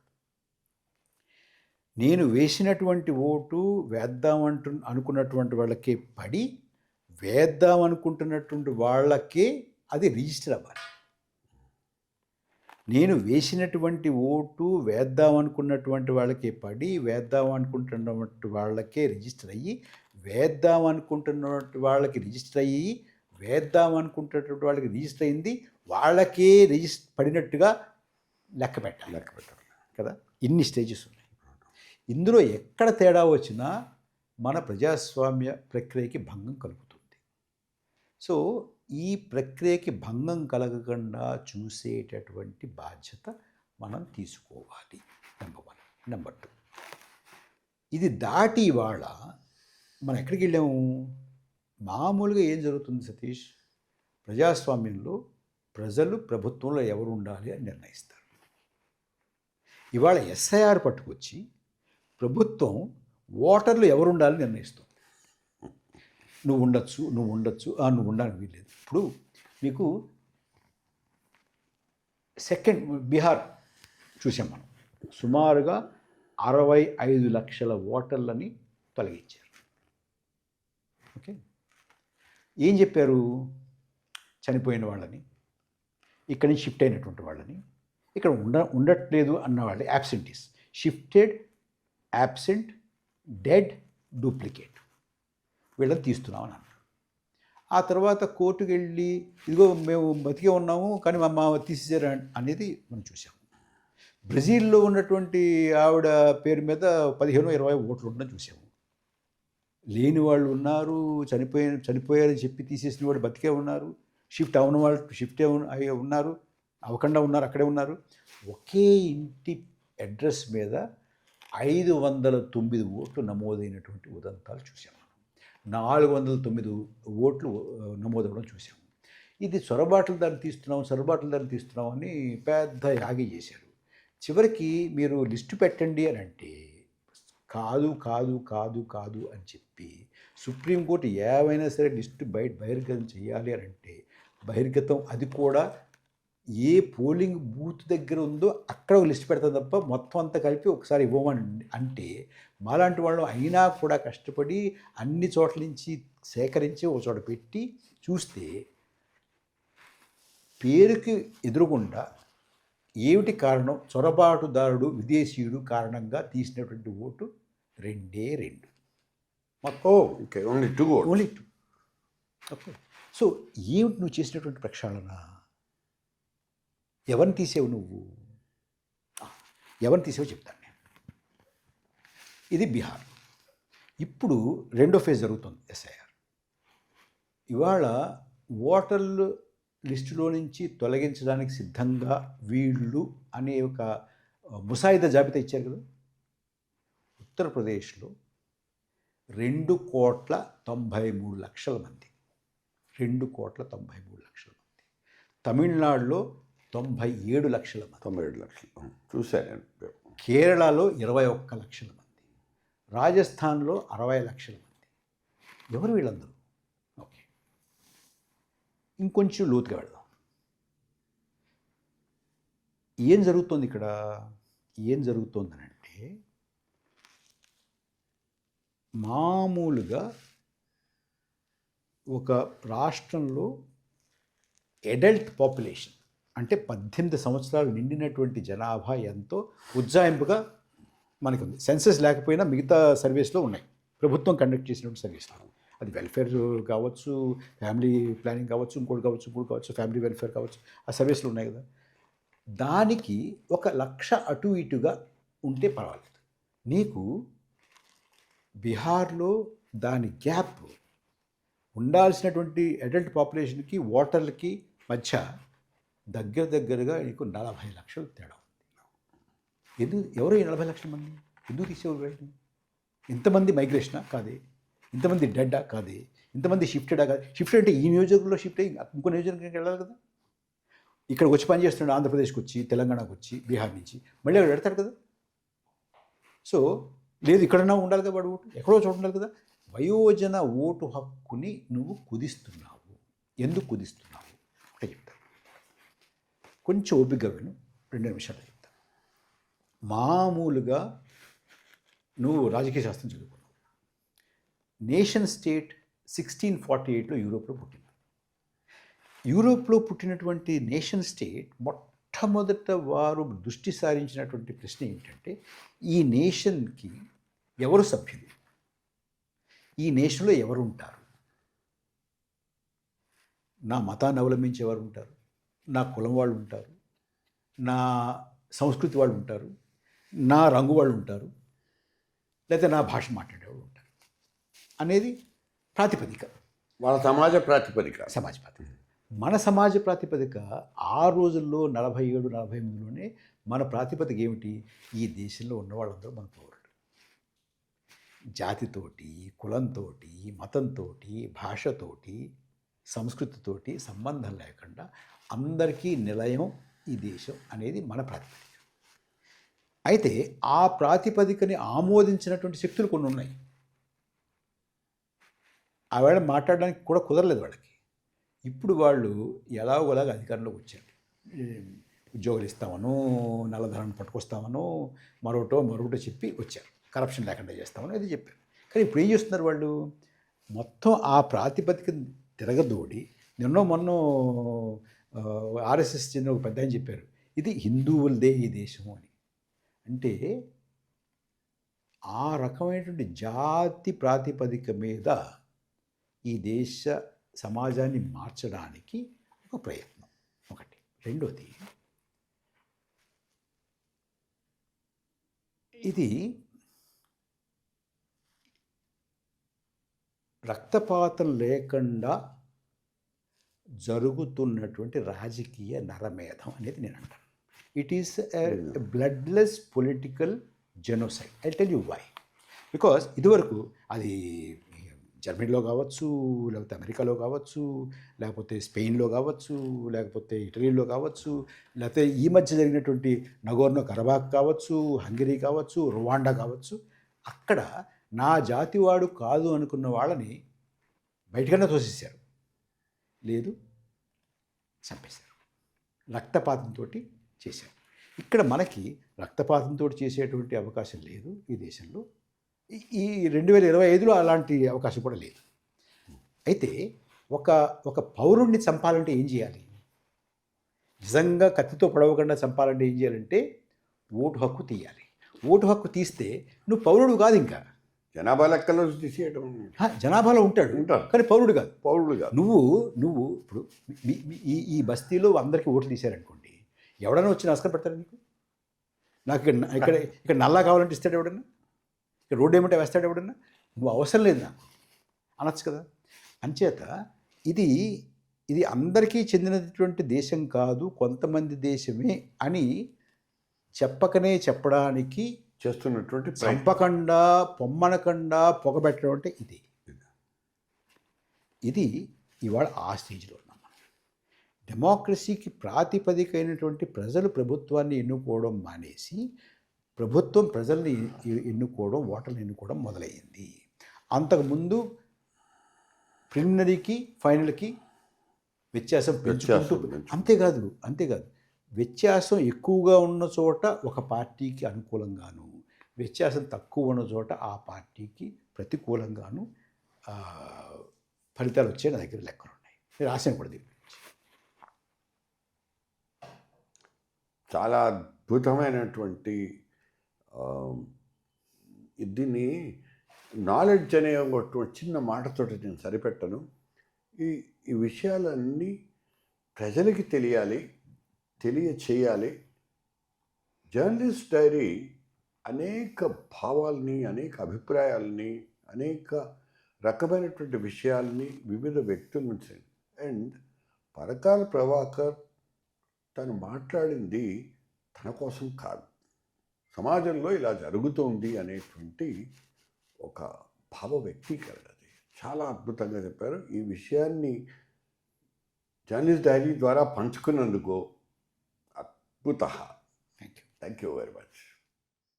మీ సతీష్ బాబు.